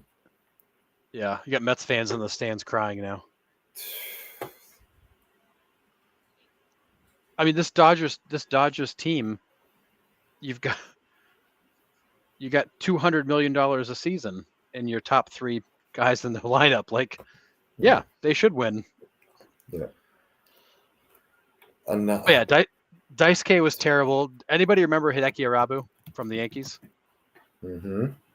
Who Steinbrenner called the fat toad? That he was supposed to be like the next big thing, and he was a disaster. Another good one. Remember Kayagawa, also with the Yankees? Another huge pitching bust. And then the one with the Cubs that I always can think of is Kosuke Fukudome. Oh, that's right. He was from came Korea, over. I think, right? He was. Yeah. No, he was Japanese, wasn't he? I don't know. He could have been. He might have been. Yeah, but I mean, he was a disaster. All right. I found a top 10 of biggest Japanese players bust. Here we go. All right, who's on the top 10? Ishii. Who? Kazuhisa Ishii. Oh, yeah, Kaz Ishii. Okay, yep. Oh, a semi-recent was Tsuyoshi Shinju. He came over and pitched for the A's, I think, and then went to the Mets. He was like a reliever. Shinju. He threw hard. Okay. What do we got? I don't even know that one. We got Kaz Matsui. Remember Kaz Matsui? Oh, yeah. He was infielder, right? Yeah. Yeah, Kosuke Fukudome is number 4, so he was from... He was pretty bad. Daisuke is number 2. And then your boy Hideki Arabu, number 1 they have. I mean, the Yankees hyped up Arabu so much. Yeah, John, you're right. Kaz Matsui was up there. He was in the top 5. That was a bad one. Yeah. I mean, I feel like there's been a lot of Japanese busts or players that come over and get hurt right away. I feel like we always see the Japanese pitchers get hurt. This article's pretty racist. I'm not going to read what they say about someone. Yeah, please don't. That's really bad. Throw the link in the private chat so I can see it. Tsuyoshi Nishioka, number 7, said, dude broke his leg like a chopstick and a bad patch of chicken fried rice. I mean, it's very illustrative, but... That's terrible. Now, let's flip the coin. Who are the best ones? I mean, obviously, we got the one now. Yeah, Ohtani's pretty good. I mean, Matsui was really good for the Yankees for a long time. I mean, yeah, Godzilla was ridiculous. Ichiro obviously goes into that bucket. Yep. How would you feel about Tanaka? I mean, good, not great, but good. Yeah. Darvish. Darvish has been good and has a nice long track record. I mean, Hideo Nomo. Hideo Nomo. I remember his no-hitter with the Red Sox. That was pretty cool. Yeah. I mean, you've had some relievers that have been. Although Koji was he Japanese or Korean? Koji was good for the Red Sox for a while. Japanese. Okay, he was good. He was good for the Red Sox for a while. Yeah. Oh, Kazuhiro Sasaki. Oh yeah. Yep. There's a relief pitcher for only 4 years there. Yep. Yeah, Nomo. Oh, Kenji, yeah. Yeah. Kenji Jojima, I remember him. Yeah. guy who was, not spectacular but solid. Mhm. Byung-Hyun Kim was Korean, if I remember correctly, but Yes.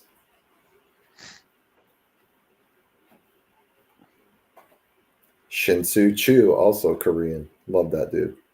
yeah, so he was Korean. Yeah, I used to enjoy watching him. Yeah. Kenta Yeah, totally. Maeda. Yeah, Kenta Maeda. I mean, totally, John. A lot of guys who weren't superstars, but they were quality players.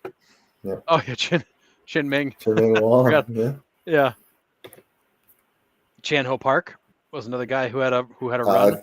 I think he was Korean. I think you're right. Actually, now that I say that, I think Chan Ho Park was Korean. But Chen-Ming Wong. I think there's been a fair amount. Yeah. But I mean, obviously, it's going to be Otani when he's done. But I mean, that's Ichiro's right up there. I mean, he's one of the best baseball players of all time. Period. I mean, hard to. Crazy. Yeah. Ichiro's up this year, right? He can be voted in this year. Yes, I believe so. He has to be unanimous, right? I don't know how you could vote against him or not vote for him, I should say. Masahiro Tanaka. Yeah, I said Tanaka. Oh, did you? Okay, yeah, I forgot about him. Hiroki Kuroda. I mean, he was okay. Yeah, Ichiro has to be unanimous, dude. I don't think there's. Well, is it still only Mariano Rivera that's been unanimous? Yeah, and everyone says that Griffey should have been the first one. Oh my goodness! You're telling me people left Griffey off their ballot? Like, you don't deserve to vote.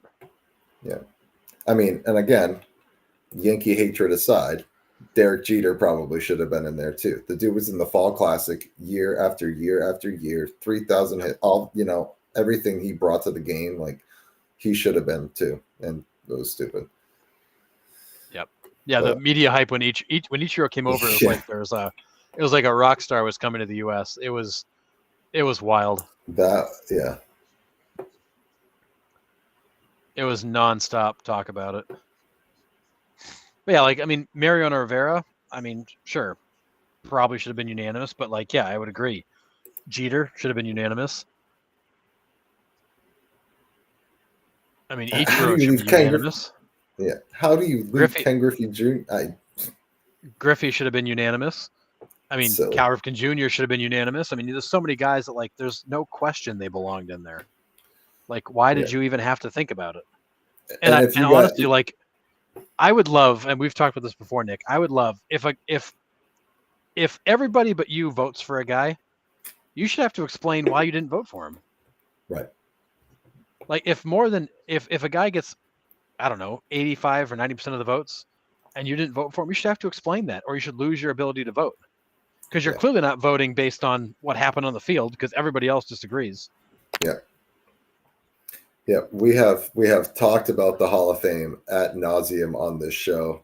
Sean's not a fan, but we can have a civil conversation about it, because like it really is a sham how they do it. Like, the writers should not have control over who gets in. Like, it should be like how pro football does it. I agree with Sean in that aspect, where ex-players, ex-coaches, GMs, people that game planned against the guy, played with the guy, should make the selections. It should not come down to a reporter that, got his nose bent up because the guy didn't want to talk to him one night. Same reason Ted Williams didn't win the MVP his Triple Crown years, because he had a bad rapport with reporters. Like, it shouldn't. He wasn't a warm and fuzzy guy. Yeah, it shouldn't come down to that. And we've talked about it before. The Hall of Fame is Gentlemen's Club. And if you're not a member of Gentlemen's Club, you don't get in. And it's dumb. You know, we just talked about Pete Rose a couple weeks ago because we lost to him and all of that. But like you have, and everybody has their own views on it. I get it. I absolutely get it. But you have the all-time hit king and the all-time career home run leader not in your Hall of Fame. That's like basketball not having your all-time leading scorer in the Hall of Fame. That's like NHL taking Wayne Gretzky out of the Hall of Fame. Like, it's silly to me. I don't get it. I don't. Yeah, see, exactly. And this is the lane that we're like really starting to realize and agree with you. The Hall of Fame is a joke. It really is. It's a really cool place to visit. The museum, the history in it is unreal. But I like the museum part better than I even like the plaque part, to be completely honest. I've been there 3 times. Agreed. I love it. But the museum part is way better than sitting in plaques. Like the first time I saw it, I was like, okay, like the plaques are gone. But the museum part, the stories, like Jackie Robinson's whole exhibit is like, it's amazing. It's sad. It makes you angry. Like all the feelings in just that one exhibit. Like, yeah, it's crazy. But the Mets are fighting.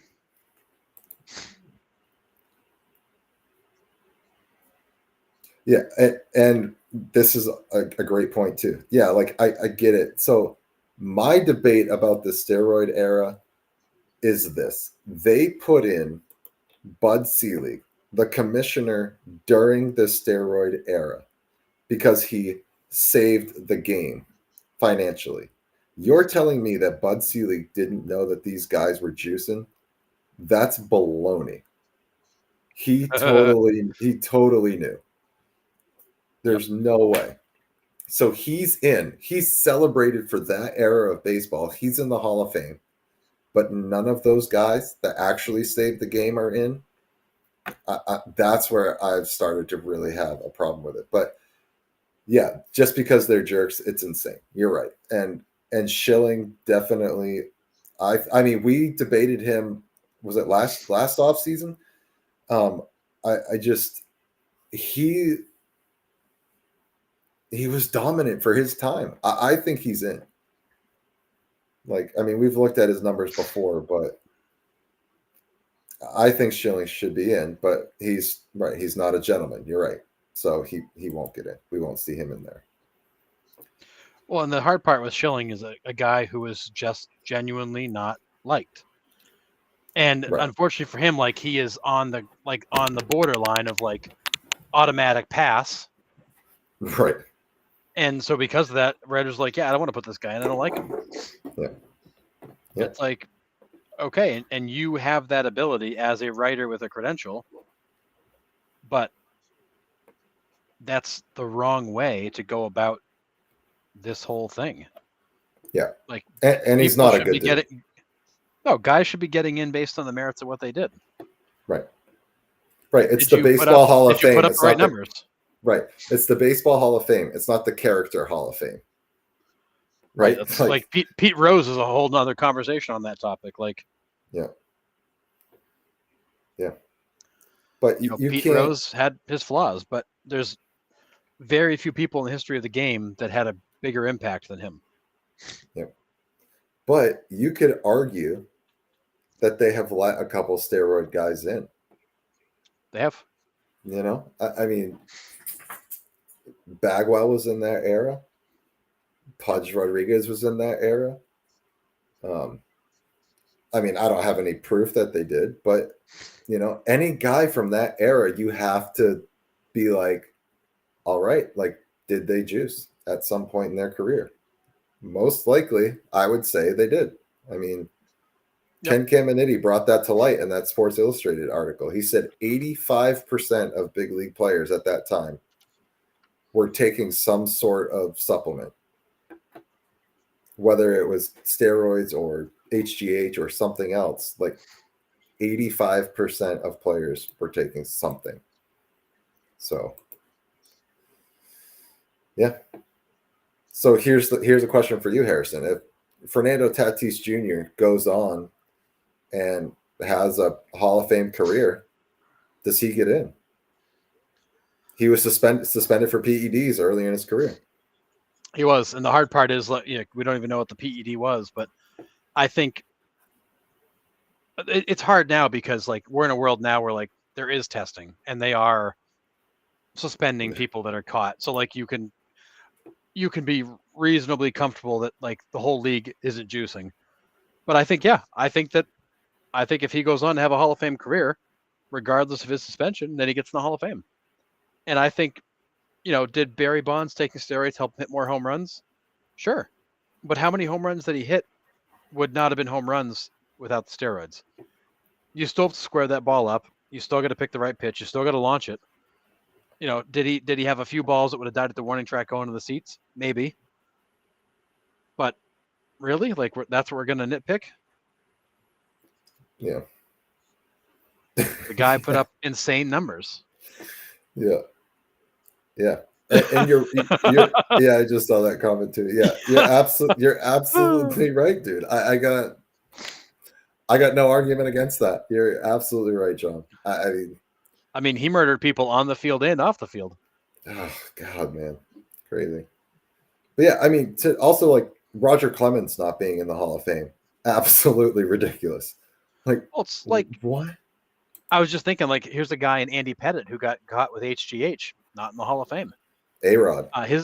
But Andy Pettitte's career and his numbers and his postseason numbers, like he should have been a free pass. Yeah. Like there should be certain points where it's just like, yeah, here's your pass, you're good. Like we don't need to vote on it. Oh wow, Iglesias just got blown away with the bases loaded and nobody out. No, and you're right. Juicing these guys, the substances are always ahead of the test, and there's ways to beat the test. And I'm sure there's guys out there right now that are on something to help their performance, no doubt. The obvious things they can't take, but are they getting an edge here and there? Yeah, I'm sure they are. I'm sure the stuff they can take that'll give them an edge. But at the same time, like you look back at the players in the 70s and 80s who were living off methamphetamines, or no, sorry, amphetamines, not meth. they were living off the greenies, as they used to call them. And these guys they were getting all jacked up on energy pills and stuff, and they weren't legal, but it was all across the league. Yeah, it's just, I don't know, it's one of those things where you have to judge the player based on what they did on the field. Yeah. And you can't do it based on speculation of what they may or may not have done. You can't do it. Oh, here's Jeff McNeil. You can't do it based on whether or not you like the guy, whether or not he gave good interviews. Like did they perform at a Hall of Fame level or not? Yes or no? Answer the question. Yeah. So the one that I think is really starting to like drive the nail into the coffin for me is not putting in Andruw Jones. Oh, that's brutal. 400 career home runs, 10 gold gloves. 10. Yeah, not 3, not 4, 10. And everyone's like, oh, well, he has a low batting average, which I think when I checked, it was 265. It's somewhere around there. There are 245? No, I think he's like 260 was it higher than something. That? But there are guys with lower batting averages in the Hall of Fame. So if that's your sole measurement. Oh, 254. My dyslexia. 254. Apparently. Sorry. But there are guys with lower batting average. Bill Mazeroski has a lower batting average and is in the Hall of Fame. Yep. I mean, it is. It's a joke. It is what it is. But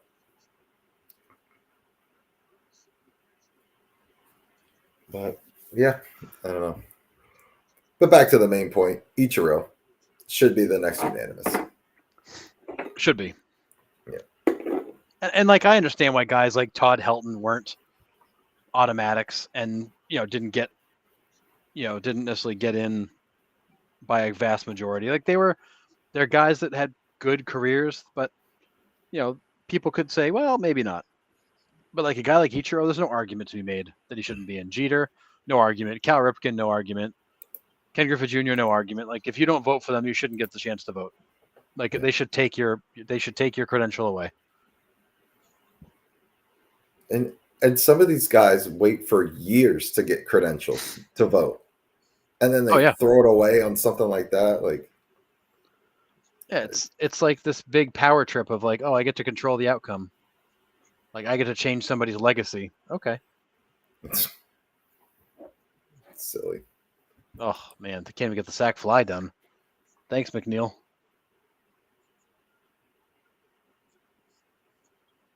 Bases loaded, nobody out.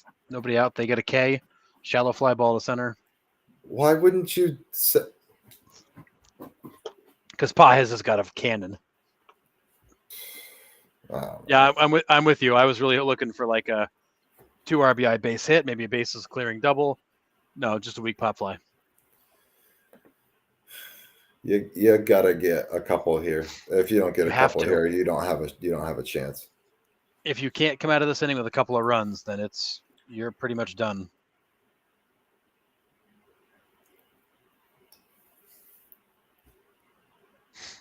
Because you're not going to get many more chances. Who are they going with here? Bonda? I didn't see. Winker's up, so I'm guessing there.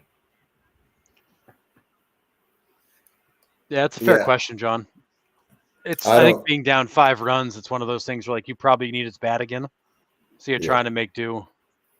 Yeah, I think if he came up like next inning, or you know what I mean, then with his spot not coming up again, I think they would pinch hit him. But yeah, I think they want to keep his bat in the lineup for another at bat if he gets one. Yeah. So your Royals had a turnaround season this year. Mm-hmm. Is there a team right now that you could see having a Royals or Tigers like season next year that didn't make the playoffs?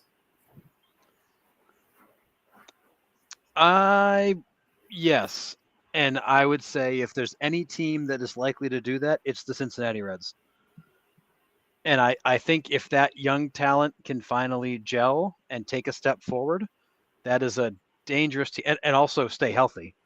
I mean, they were missing 3 or 4 guys for most of the season last year. Their starting rotation took a hit. Oh, big time. And they were down a number of players. I think that's a team that if those guys can get healthy, come back, if that team can play together, actually all of them out there, that is a team I could see making a huge leap, because I actually picked them as an NL Central contender, and then the injuries just mounted and they just couldn't quite get going. But I think that team healthy with Terry Francona now manning the ship, I think that could be a dangerous team next year. Yeah, I agree with that.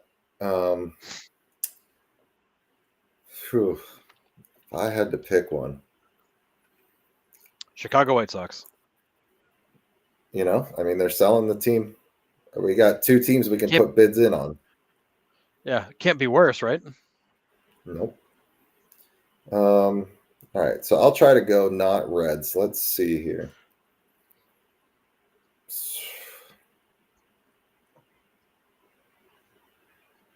Cardinals are too old. I mean, yeah, Goldschmidt's got to be on his way out. Yeah, I don't think they're going to re-sign him. Arenado had a down season for him. Yeah. Pittsburgh intrigues me a little bit just because of Scanes, but I don't think the owner will do anything to make them any better. I don't know. I feel like that's 2 years in a row they've teased us, and then because they had the crazy start season before last and fell apart. Oh my goodness, Winker. Did he? Oh no, warning track. I thought Winker got that one and was going to put 4 on the board. Oh. Trying and hung one to him, and boy, did he hit that thing hard. It was a missile. I feel like the Pirates tease us and then can't get it done.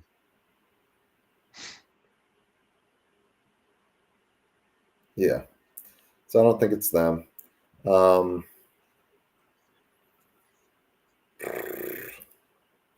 Seattle's got way too many question marks out there. They do, and they still can't hit. Interesting one. Bring it.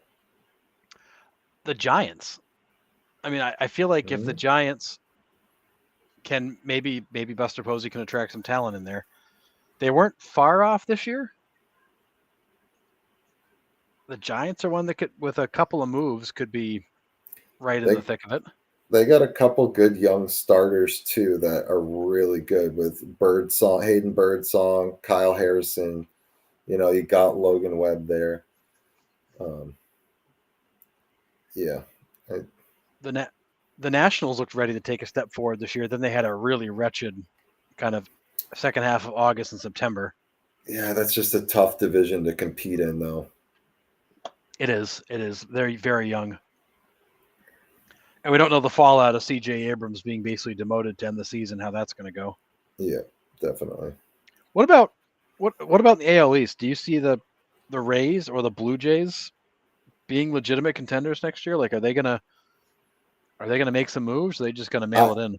So I picked them, the Blue Jays, preseason to make a little bit of noise and be a wild card or compete for a wild card, because I was like, at some point this core has got to click. Like, you look at their starting pitching and their lineup and you're like, this isn't a bad team. This team should do well. And they just don't. I don't get what's going on in Toronto. I really don't. They consistently don't. Yep. I have no faith in them. The Rays fire sold everyone. So they're in complete rebuild. I think for the first time in their franchise history that they've really like shipped everyone out and started over from scratch. Yep. Like, I can't remember a time where the Rays just kept bringing young kids up. But you never saw like a full-on fire sale. So no, I mean they would certainly ship guys out, but to your point, it was never like dump everybody good and start over. Like, this was a total reset. Yeah, and the McClanahan injury is what set that off, I think. But yeah, I think that they went into the season, kind of behind the eight ball and never got caught up. So here's I saw this. I'm like, oh, here we go. Okay, so I made this claim a couple weeks ago. There's no validity to it. This is just my thoughts on it. Salt Lake City is vying for a major league team hard. They just got the Phoenix Coyotes to move there. They're now the Utah Hockey Club, or whatever that botch of a name is. I think the Vegas deal falls through, and the A's just go a little bit further east and end up in Salt Lake. Because I will not believe that they end up in Vegas until the first pitch is thrown. I just have no faith that they will end up in Vegas there. Zero. Yep. Yeah, I'm with you, John. I'd love to see betting odds on what that actually ends up looking like. Yep. I just don't see it. I'm with you, Nick. I mean they still need. Dude, so Max Muncy again. On base again, 12th time in a row with a base hit. But tonight he had 3 walks, and now he's got a hit. There's still a lot that has to happen for the Athletics to get to Vegas. They're going to end up on the Strip. The city doesn't want them, but the Strip is controlled by the county, and the county wants to bring them in. So you got the city fighting with the county about not wanting them. The A's are trying to get in there. In the meantime, the A's still have to provide a financing plan because Fisher offered up all this cash.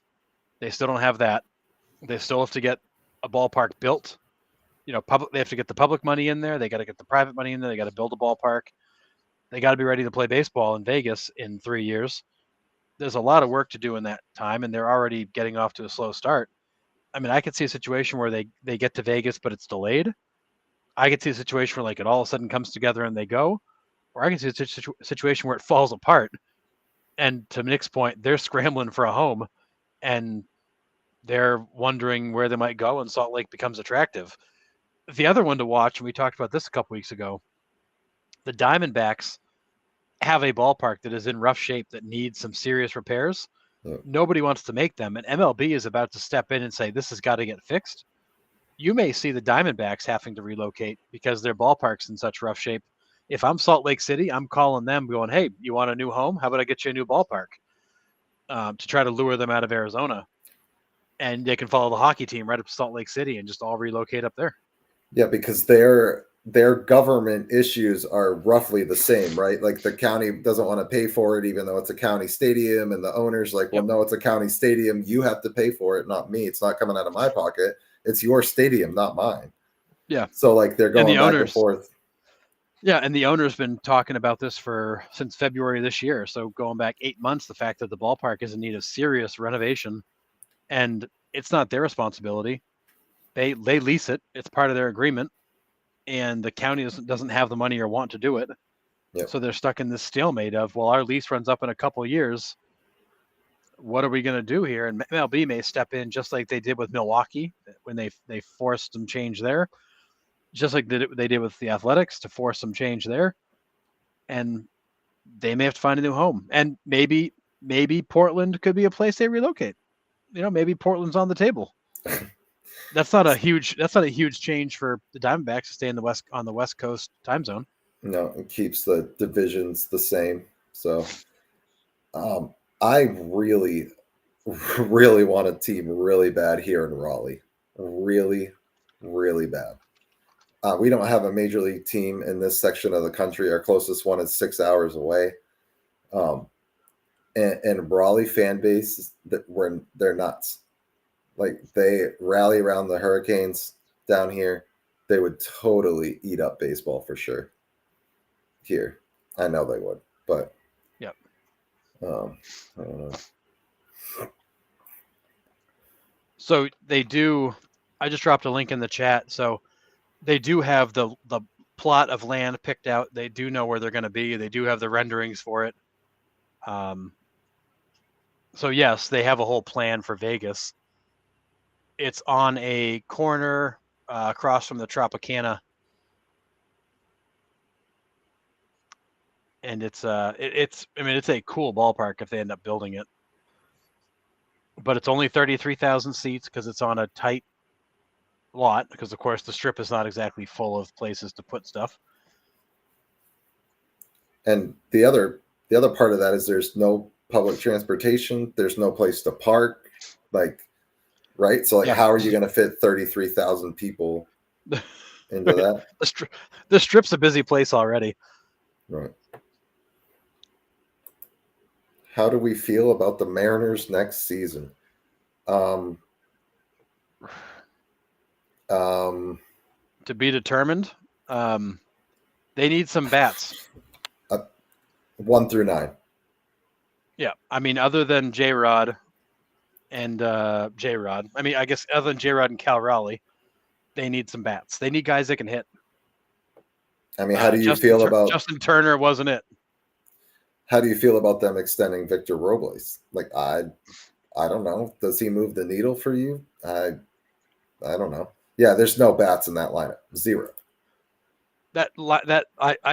I could not, towards the end of the season, watch that team play. I could not watch them go up and just flail at pitches. It was painful.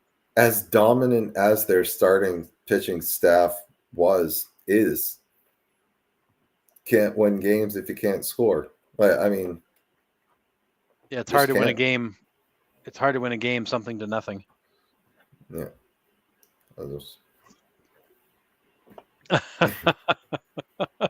Fair question. You had one though. You had the Whalers.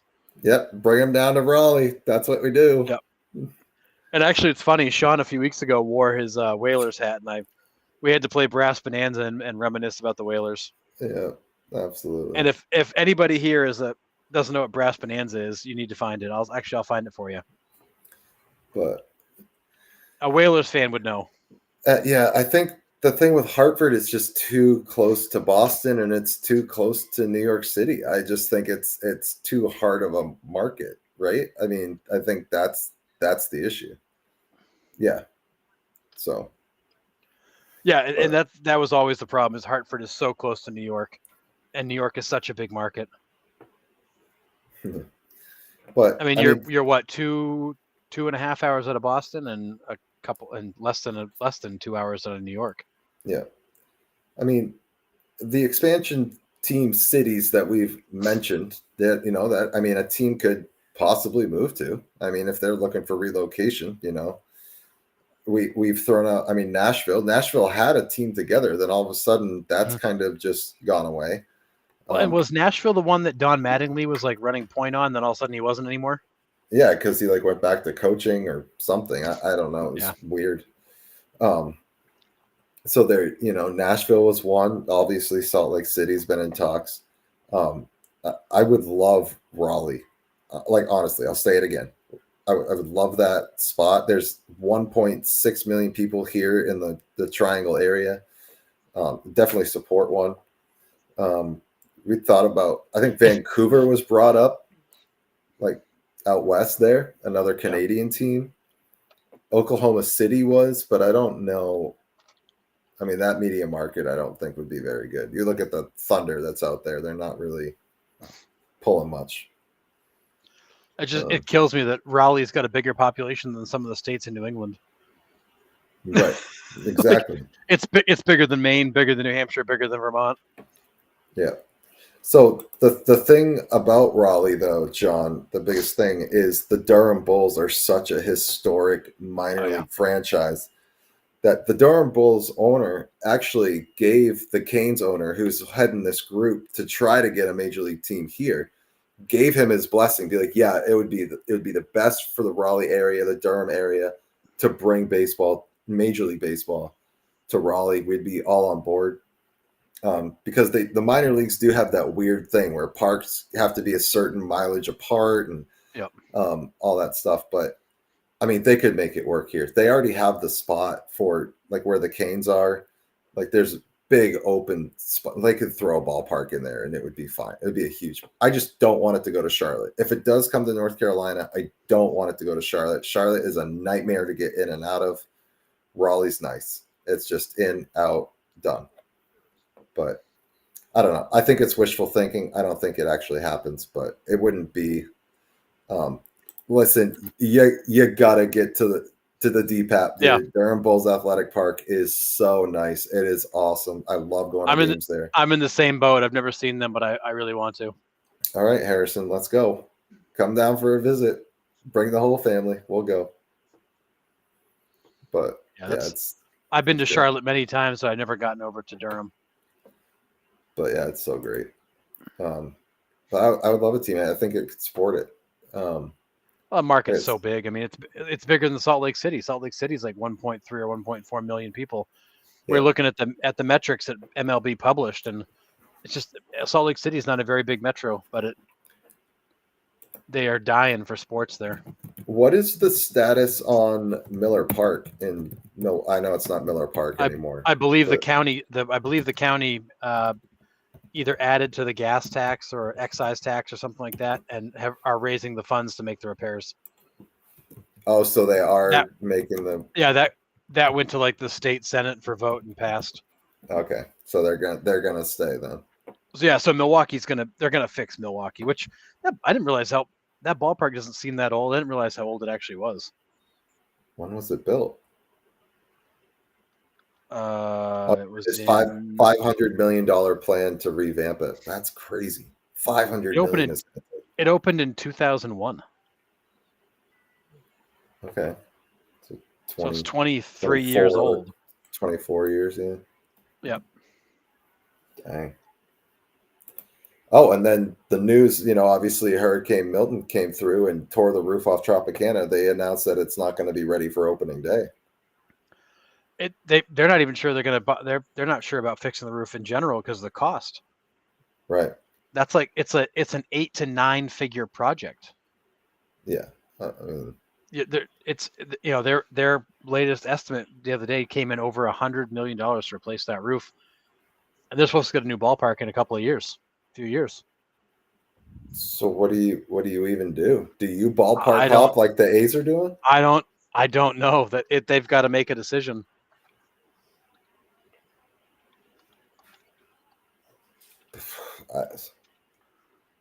Wow. I don't know. Yeah, I mean they will definitely not be ready for 2025. No. And now the questions are like, boy, like Is it worth it? What do we do? Well, they also said, I read that, obviously it being an indoor stadium, they didn't have any drainage. So the water's just literally sitting in there. It's pooled, yeah. That's what I'm saying. Bring them up. Oh, actually, so as of the other day, the roof itself is a $39 million repair. And they've got additional repair work inside the stadium that could bring the bill higher. Yeah, because all the water got in and there's no way to get it out. No, they've got to rip up seats. They've got to redo sections. They got to redo the turf, the surface. Like it could be close to $100 million to put the whole place back together. Wild. So what the Rays have actually talked to the Yankees about using their Tampa-based spring training facility to play games early next season, since they won't be ready. I mean, there's tons of spring training ballparks in that Tampa area that they could totally use. Yeah, and the nice thing is, like, it's right off the main drive. It's off like Dale Mabry Highway right down there in Tampa. You've got Raymond James Field, and then a little ways down you got the Yankees facility, but you're right in and out of on the edge of Tampa. They probably draw more fans there because it's actually in Tampa and easy to get to. Yeah. But like when I used to travel to Tampa for work at least once a month. I used to stay at the courtyard on Dale Mabry Highway. Raymond James Field was a mile that way, and then the Yankee Spring Training Stadium was like 3/4 of a mile, and then one road over. It was all right there.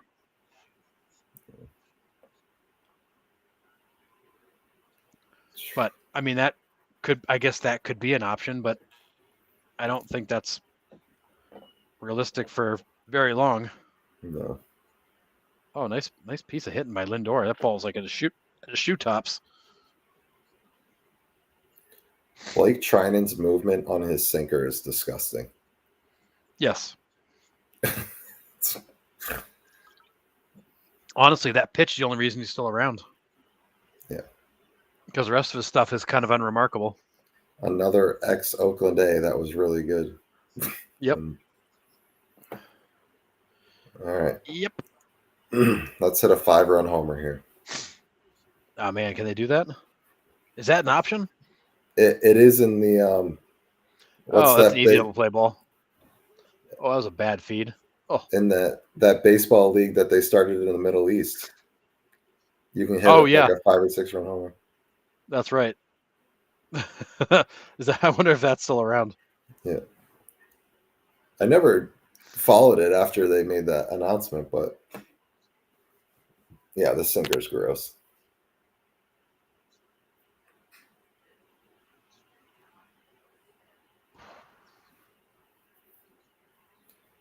Man, oh man.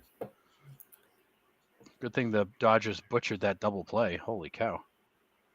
Yeah, so they can hit right at him. Well, Chris Taylor doesn't play shortstop. This is where losing Miguel Rojas on defense hurts.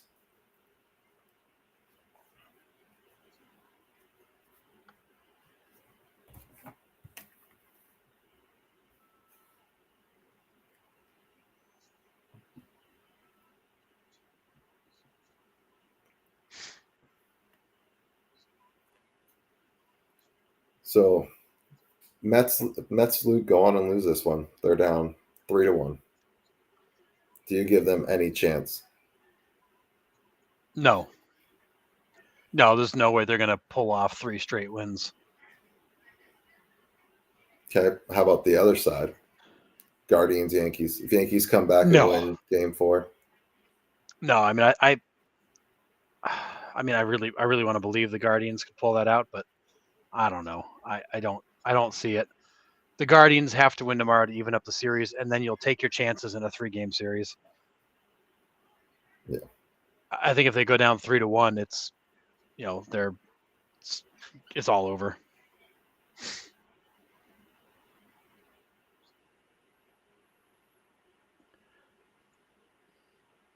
I feel like 3-1 is kind of the kiss of death because now it's just a matter of time. Maybe they don't get you today, maybe they don't get you tomorrow, but they've got 3 shots to put you out of your misery. It's not often they miss all 3. Oh, I like it. Guardians can take. I like it. I do too, because they're really good. They're really good at home. They're really good at home. Wow. And we haven't seen how the Yankees will react if they get punched in the mouth. We haven't really seen that yet, right? And no. they got punched in the mouth tonight. So it will be interesting to see how they come back from that, because I don't know, because the Dodgers have gotten punched in the mouth a couple times during the playoffs, and then they come back and, either throw 33 scoreless innings in a row, or win 8-0. We thought the Padres got woken up. In the end, it was the friggin' Dodgers that got woken up. Yeah. I didn't think destroyed them. I didn't think the Dodgers had any chance going back to San Diego and winning there, and boy, did they prove it. They just got worked. I thought Game 4 of the series would be over. The Padres are up 2-1. You got Dylan Cease going against the bullpen in an elimination game. I mean, everything about that game screams you're going to put him away. And then you lost 9-0 to the bullpen. And Dylan Cease was terrible. Yeah. Dylan Cease was not good in either of his starts. Wow, that's sliding. And that's hugely disappointing. Yeah. You lost Game 1 that he pitched in. Granted, you lost it late, but he was not good. Yeah.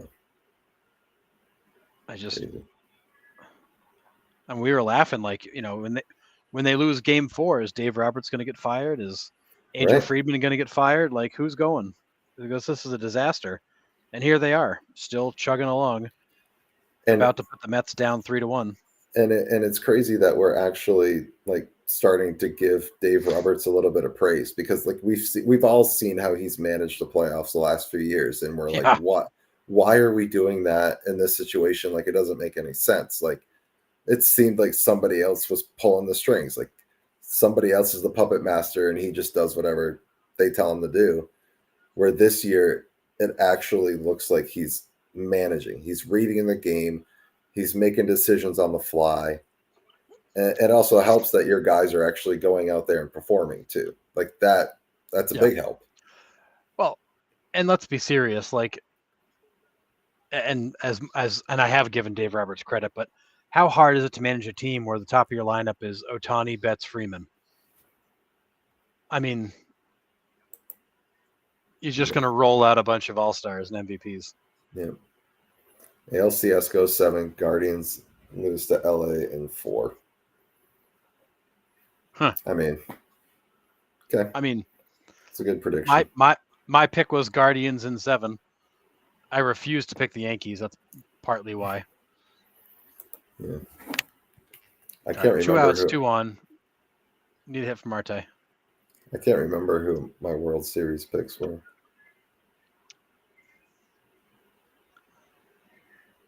I don't even think we made World Series picks at the beginning of the year. We may not have. We just picked division winners and wild cards. I know I think we picked the matchup. I think I picked Orioles versus Braves. How's that working out? Yeah.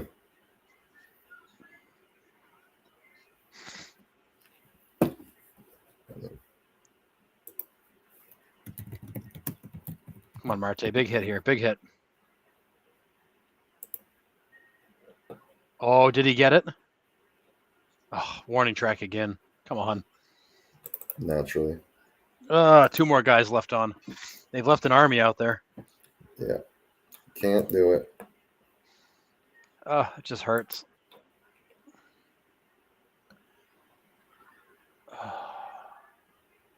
Just hurts. Just how many shots are you going to take at him that you're not going to land? You only get so many. I mean, you had bases loaded, nobody out. Last thing, he managed to run. Yeah. And then give Mookie Betts a 2-run shot. Yeah, you can't keep missing these shots.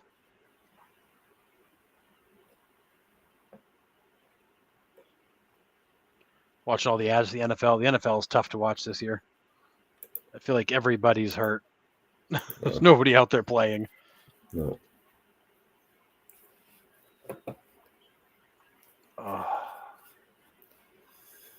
Yeah. I don't know, man. Who would you take, though? So, Dodgers, Yankees go on to win these series. The matchup the MLB wants. Who wins? Who comes out on top there? I think the Yankees win that one. You do? I think the Yankees have an equivalent lineup because the Dodgers have holes at the bottom, and Will Smith hasn't hit in like 2 months.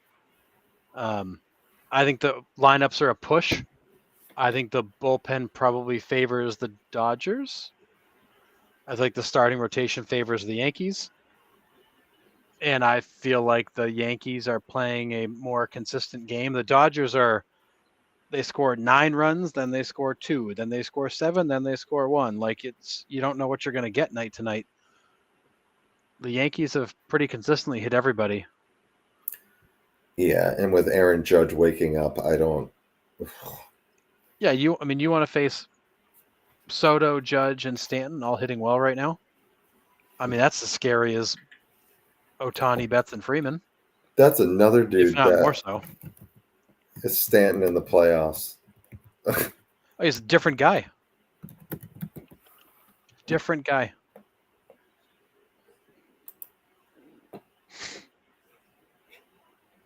It's crazy how different he is when the postseason starts. Yeah, he's got 13. He had 4 home runs in 2020. Nope, just kidding. He had 6 in the 2020 playoff series.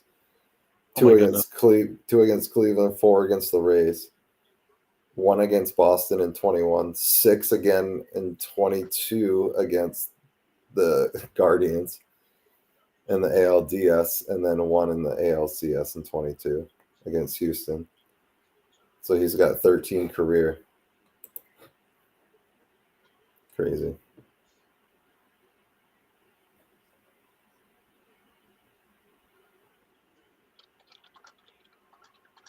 He's been in New York since 2018. I know. It feels like it hasn't been that long. Crazy.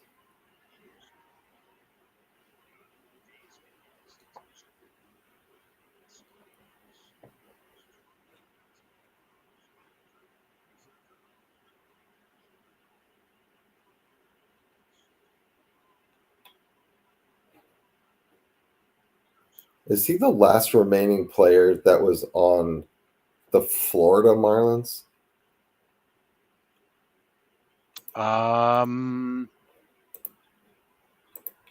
Mookie Betts, another hit, 4-hit game. Wish the Red Sox had somebody like that. I know, amazing, right? What's it take to get a guy like that? I don't know. Wish we could develop somebody like that. I know, it'd be even better.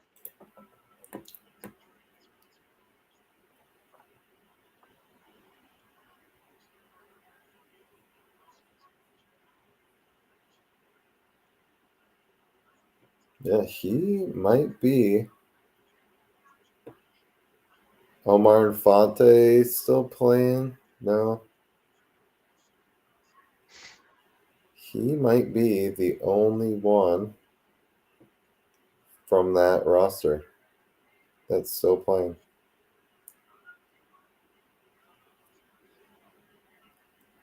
Yep. Randy Choate was on that team. Oh my goodness. Josh Johnson, Anibal Sanchez, Chris Volstad. Remember him? He was a good pitcher. Decent. Yep. Emilio Bonifacio. Oh, Bonifacio. Yeah. Omar Infante. Hanley was on that team. Hanley Ramirez. Oh, right. Oh, Chris Coughlin. Yep. He ended in 2017.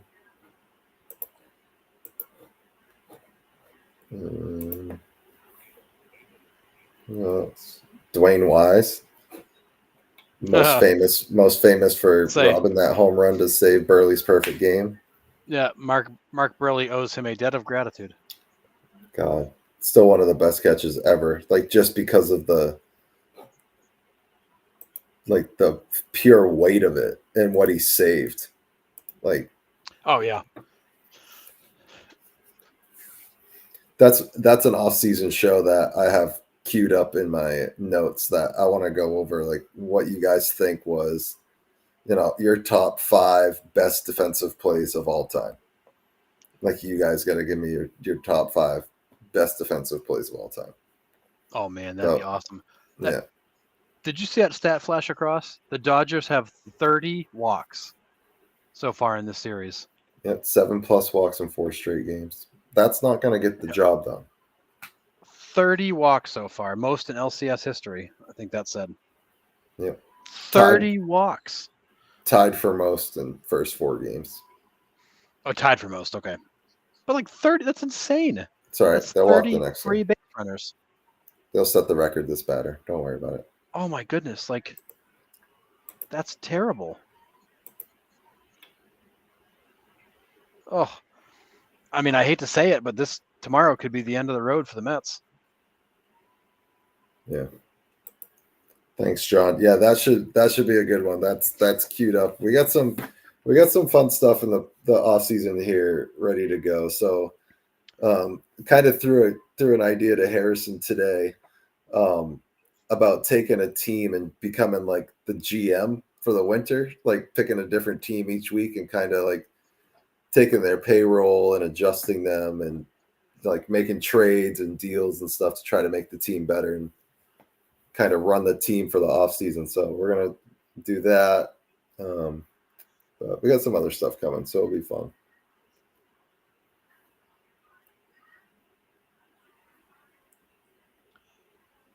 Oh, 9-2. Yeah, this one's Edmund again. Your boy Edmund again. Can't get him out. You just can't. It's unbelievable. He just fouled one off his junk and then gets up and hits a 2-run double.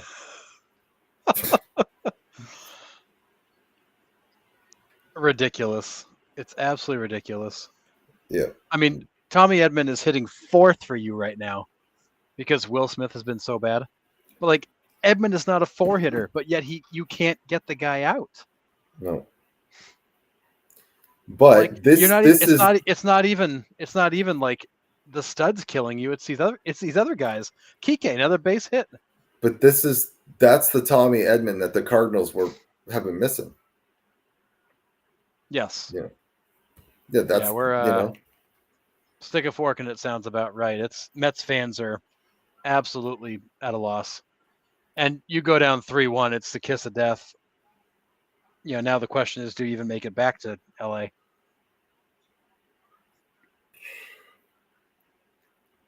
Yeah. Yeah, they're just playing station to station baseball right now. No outs. Yeah, now they're just showing off.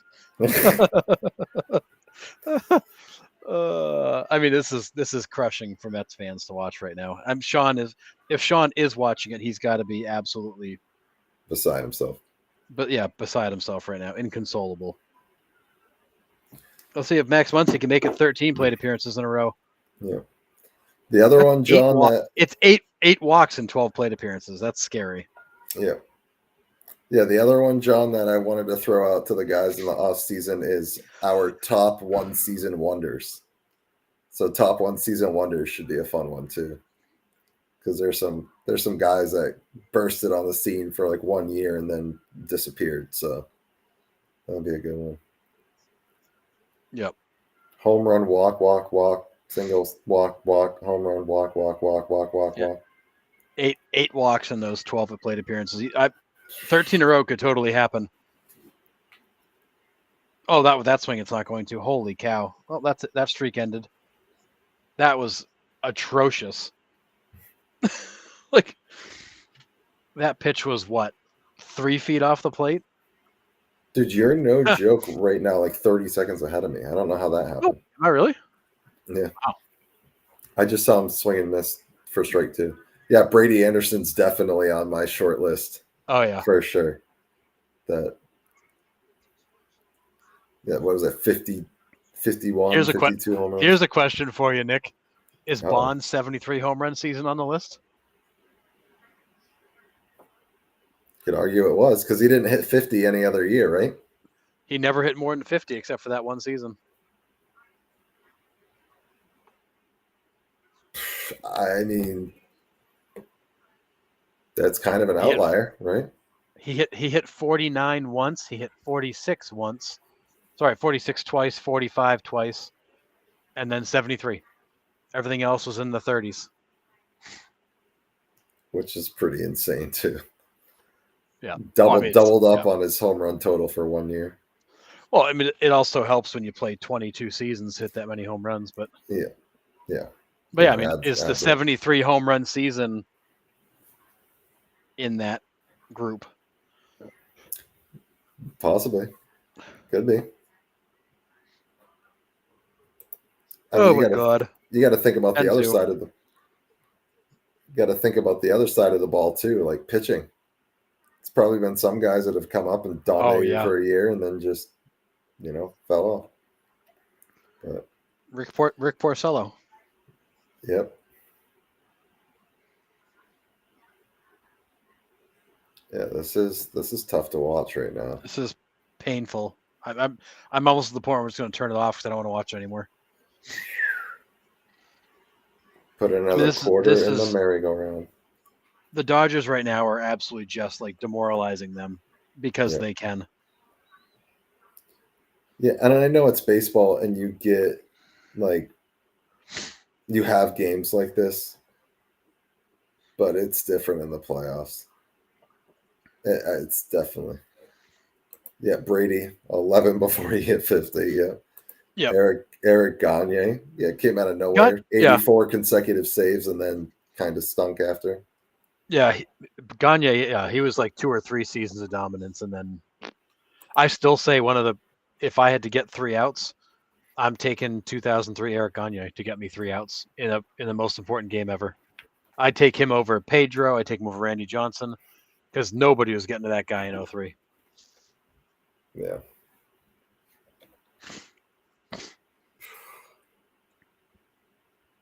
I don't know. It's 99 Pedro for me, dude. All-star game, first inning. It's 99 I know. You're such a homer. I am, but he just blew away 3 Hall of Famers. Like, thanks. I know. It was crazy what he did.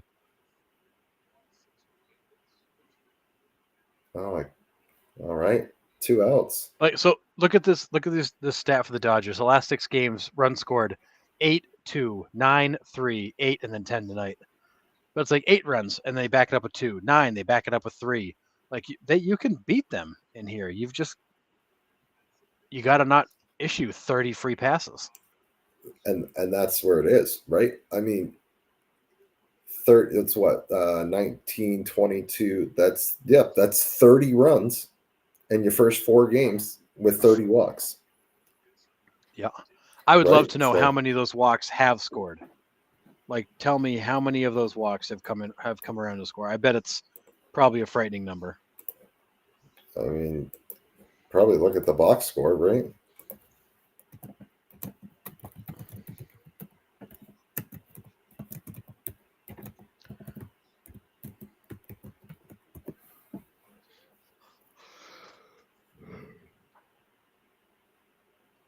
It's a good one.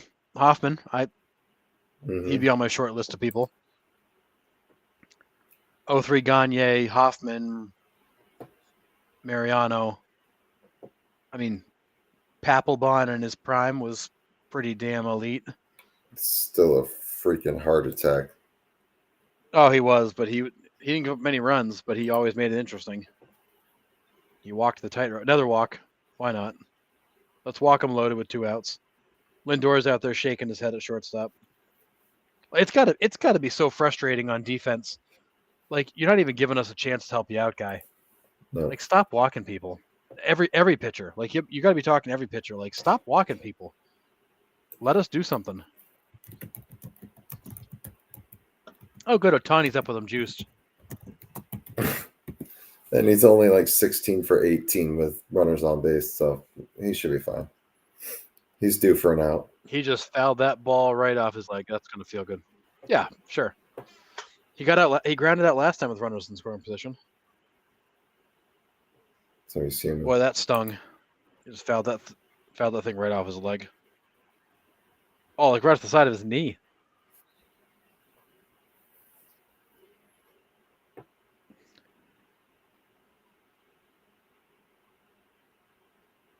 Well, that stinks. I'm always surprised that he generates so much power with like basically no step. Right. He's got like the quietest feet. It's just like a rock and swing. Reminds me a lot of Jim Edmonds. Jim Edmonds did the same thing. He would kind of like rock and swing. Yeah. Same idea. All right, ready for this? Game 1, first inning. Betts walked. Freeman walked. Hernandez walked. Muncy singled to center. Betts scored. Freeman scored. Hernandez to second. So 2 of those 3 walks scored.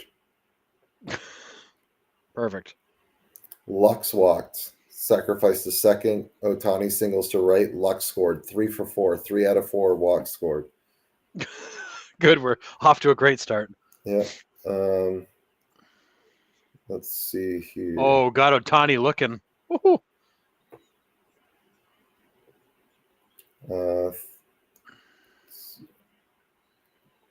Single to right, so he didn't get on by a walk. So that's like 3 for 5. 3 for 6, but scored on a fielding error. Smith walked, didn't score.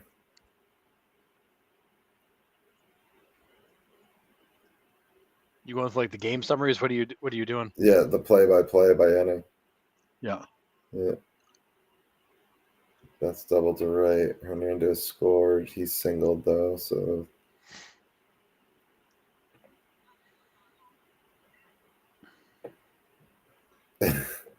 Ohtani walked. Ohtani scored. So 4 out of 9 in game 1 came around to score. Oh, 9 walks. Like that's just atrocious. Yeah.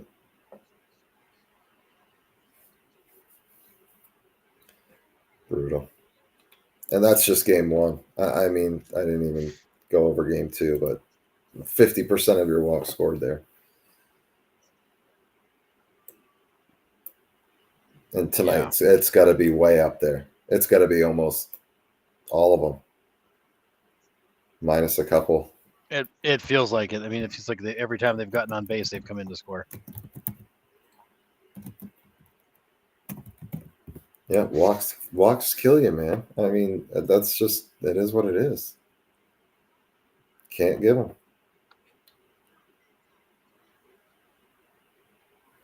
Brutal.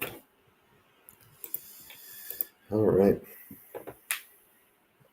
Yeah, I agree. I mean, the Mets have proven time and time again they could come back, but this Dodgers team is it's hot right now. I don't know. But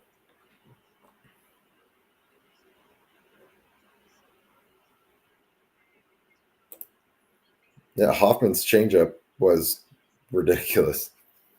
It was gross. One of the best ones ever. I mean, best changeups I've ever saw were Johan Santana, yep, Pedro Martinez, Keith Devin Williams, Keith Folk. Keith Folks was crazy because he didn't throw hard for a closer. No, it was a straight change. That thing it came out like a fastball and just faded. Yeah. Wild. Yeah, Johan Santana's was untouchable. This was so good. Huh. This is a good one. Hardest.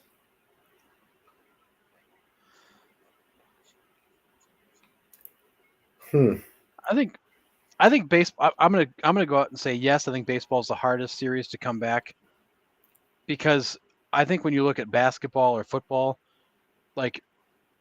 football you don't have series, so no, but the best team generally wins. Do they always? No, but the best team wins more often than not. In baseball, it can be such a crapshoot. You get one, take like that Jesse Winker at bat earlier where he hits the ball that's would have been out of the ballpark if he had hit it like a 16th of an inch higher up on the bat. Like it's a game of fractions. One bad bounce, one bad inning, the whole game changes. I think baseball is the hardest one to control because it's not as simple as the best team wins. Right. Yeah, you can literally lose a game because the ball hits a rock in the infield, or bounces off the second base bag. Yeah, you're playing a guy to pull and he slaps one the other way and that drives in the game-winning run. Like there's so many factors into it. Yeah. I mean, hell, the Chicago White Sox, as bad as they were, won 41 games this year. Right. Like that roster shouldn't beat anybody, and they beat teams 41 times. Yeah. Facts. Even a blind squirrel finds a nut every once in a while. Yeah. But I think baseball is the hardest game to control. There's just so many factors. Yeah, because I mean, hockey, yes, you have momentum swings, but like you can still go out and out dominate the other team for 3 games in a row or 4 games in a row and come back. Basketball, kind of the same thing. Basketball is a game of runs, so like that stuff happens. But yeah, I think you're right. And talent wins. Yeah, baseball can be fluky at times. So yeah, I mean it's amazing how fluky it can be, and when your best player only gets 4 at bats and makes the catch or 2 in the field, like one player can't completely dominate the game like Patrick Mahomes dominates the NFL or LeBron and Michael dominated the NBA. Like they could take games over.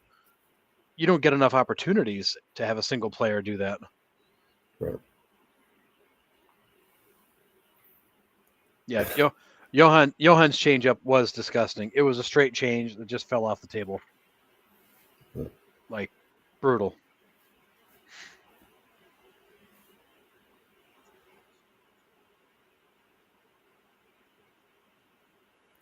Oh no, it landed. We got you. Hoffman's changeup was nasty, but another guy who didn't necessarily throw super hard, but had a really effective changeup. Yeah. I think that's the beauty of the changeup. You don't have to throw super hard for it to work. Right. It just has to be a change of speed. And it's got to look like your fastball. Yeah, it's got to look like a fastball and be a change of speed. The hardest pitch to hit. It really is because whether it's a straight change, circle change. I mean, I've seen guys throw that palm ball type change where they just bury it in their hand. They all come out with that spin. Yeah. And then they just don't get there. You're just waiting for it. So like when I was playing, Nick, I used to be able to identify slider, curveball out of the hand. Like those were easy to pick up. Slider, curveball, fastball. The changeup was the one pitch I felt like you could not pick it up out of the hand. You had to feel the change. And that often happened too late to adjust. That's what made it so hard. Yeah. I didn't really see a lot of guys that threw changeups, to be completely honest. Even in college, I didn't really. I saw a lot of guys that just threw fastball, curveball. That was really all I saw. I mean, but I mean, D3 baseball definitely isn't what a play, like high level baseball, but still higher level baseball. But yeah, I can't remember. I think one kid in high school threw a changeup, and it was all right, but it wasn't anything spectacular. But yeah, I faced a lot of kids that threw changeups, curveball, slider, changeup. A lot of that was more in AAU travel ball when I was going around. Because we played outside of New England too, so we were in tournaments down in Tennessee and Florida, and I faced some kids with some absolutely dirty pitches, just dirty. I didn't really see my first hard slider until my senior All-Star game, and this kid, it was actually Mark Rogers' older brother, had a 91 mile an hour slider, and I had never seen one before, and I just flailed at it. I was like, okay, no chance. But yeah, that's a tough pitch to hit. The nice thing is, you've never seen it. Yeah, I've never seen it. I never saw a slider that hard. No, most you don't see guys that can control the slider that hard until you get into upper levels. Yeah. I faced a couple of guys that threw good hard sliders, and it's a tough pitch to hit. Even when you know it's coming, you can see it spinning out of their hand. That movement's still hard to chase. Yeah. And we were talking earlier about like trying and sinker, and I think there's a comment in the chat about right here from John, like how many swings would it take to make contact? If they gave you 100 swings, like how many times would you hit it? I mean, for sure I'd hit it, but probably not often because that sinker movement's really hard because to a right-handed batter, it's coming down and in on you, which is the biggest hole in your swing. It's a tough pitch to hit. I'm not even sure if I could bunt it. I'm gonna be honest. Honestly, like, I mean, when I think back to like when I played, like I hit better against the guys that threw hard than the guys that threw a lot of junk because timing a fastball is easy. Mm-hmm. It's having to adjust to all the other stuff that's hard. Yeah. When I faced Mark Rogers, who got drafted out of high school, throwing 94, 95 at 14 years old, which is ridiculous. The worst thing I could have done in that at bat was foul back his fastball, because then he just threw an absolute yacker. Started at my shoulder, and I just bailed. And as soon as I bailed, I just kept continuing to turn around and walk right back to the dugout. Didn't even wait for the umpire to call strike three. I just knew it. But, I mean, just disgusting. Yeah, it's the guys that threw hard weren't the problem. It's the guys that could break off a nasty curveball or slider or throw a nasty changeup that made it so much more challenging. And that's what's crazy is like you listen to John Smoltz announce these games. He's by far my favorite announcer. The way he breaks the game down, he knows what they're going to do. He calls every pitch. It's unreal. But it's crazy. I love when he's talking about the tunneling. Like all these, the good pitchers now are tunneling all their pitches, which means every single pitch is coming from the same arm slot every single time. And every pitch has 14 inches of lateral or downward movement in every direction. It's 100 miles an hour and moves 7 feet. Like to the left, to the right, down, up. You just don't know. Like, and just the spin rate that they're getting on the balls to keep their fastball, the quote unquote rising fastball, where it just doesn't drop in the zone. It just stays on that plane. It's so hard to hit. And then they just drop that 16-inch sweeper or curveball in the outside corner, and you just don't have a shot, man. It's crazy. And you wonder why all these guys have arm problems. Well, I think that's the biggest problem. It's the torque on the elbows from all these breaking pitches. It's the grip strength they need to get it to spin. They showed a great video of Glasnow and the way his arm bends back at release, like before release. Like his arm is flat the other direction because all the strain that puts on elbow ligaments. Yeah. And they compared that to Nolan Ryan, and Nolan Ryan didn't have the same arm torque, but he threw just as hard. But he had better drive and better follow through. But what these guys do with their arms now is ridiculous. Yeah. It's just ridiculous.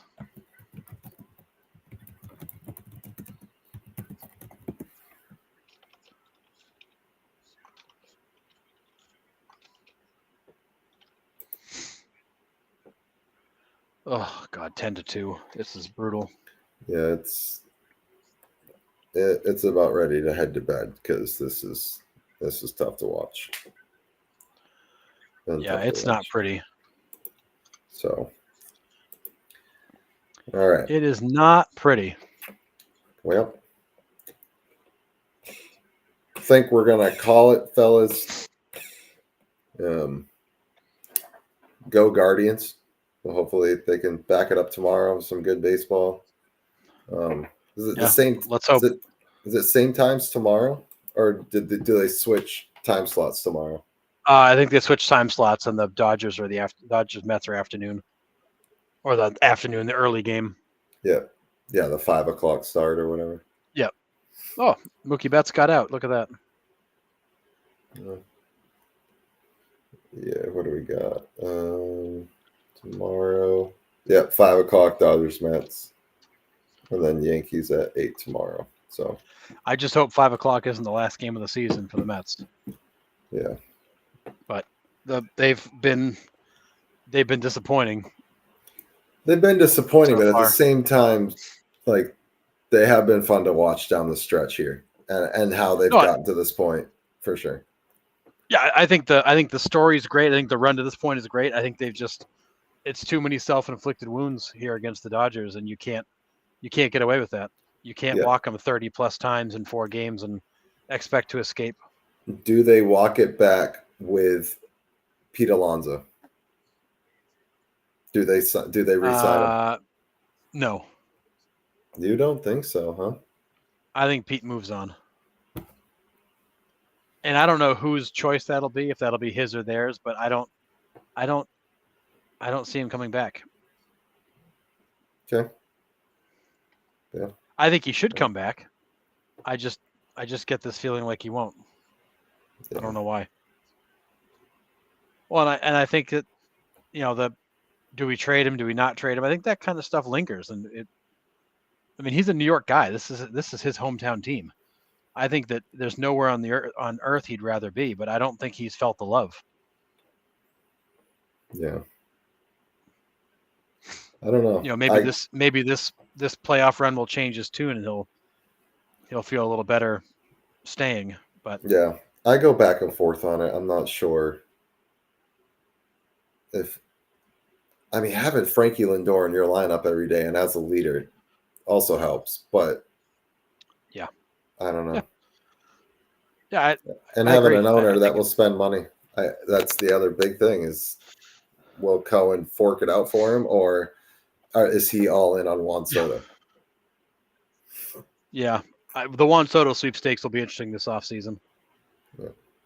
So, but at the same time, like based on where the Mets, so assuming the Mets do not win this series, which it's not looking like they will, but maybe they make this crazy comeback. What do the Mets do next year? Like, do they go out and spend and fill some holes? Do they just run it back with this team again, see if they can do it? I mean, Cohen's MO is to spend money. Right.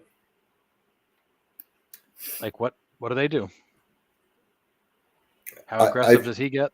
I think they have to be semi-aggressive, because you have to think that the Braves are going to come back and be healthier than they were this year. Yeah, just them being healthy makes them a better team. And you got to stay significantly better team. And you got to stay ahead of the Phillies, because the Phillies will do something to make that team better too. Yep. So, yeah, I think those. Yeah. Good night, and yes, go whoever's playing the Yankees. Yeah. So. All right, fellas. Thanks for stopping by and talking with us. This was awesome. I love that you guys come in and chat with us. Yeah. And get us on these tangents. It's a lot of fun. It's awesome. I love doing these random ones where we just sit and talk whatever comes up. So appreciate you guys stopping by. And we'll probably be on for the World Series here at some point here. We'll pop on one of the days and watch the World Series game. We'll try to let you know on one of our shows on Monday night. So we'll give you guys a heads up. But obviously, when we're live. So just come in, throw it in the chat. And whenever we're doing these and you guys want to join us like on the show, come on camera with us and talk baseball. You are more than welcome. Just let us know and we'll get you on. So, all right. We will be on Monday night to recap the games, the rest of the series, and talk about all the other baseball news and trivia and all of that stuff. So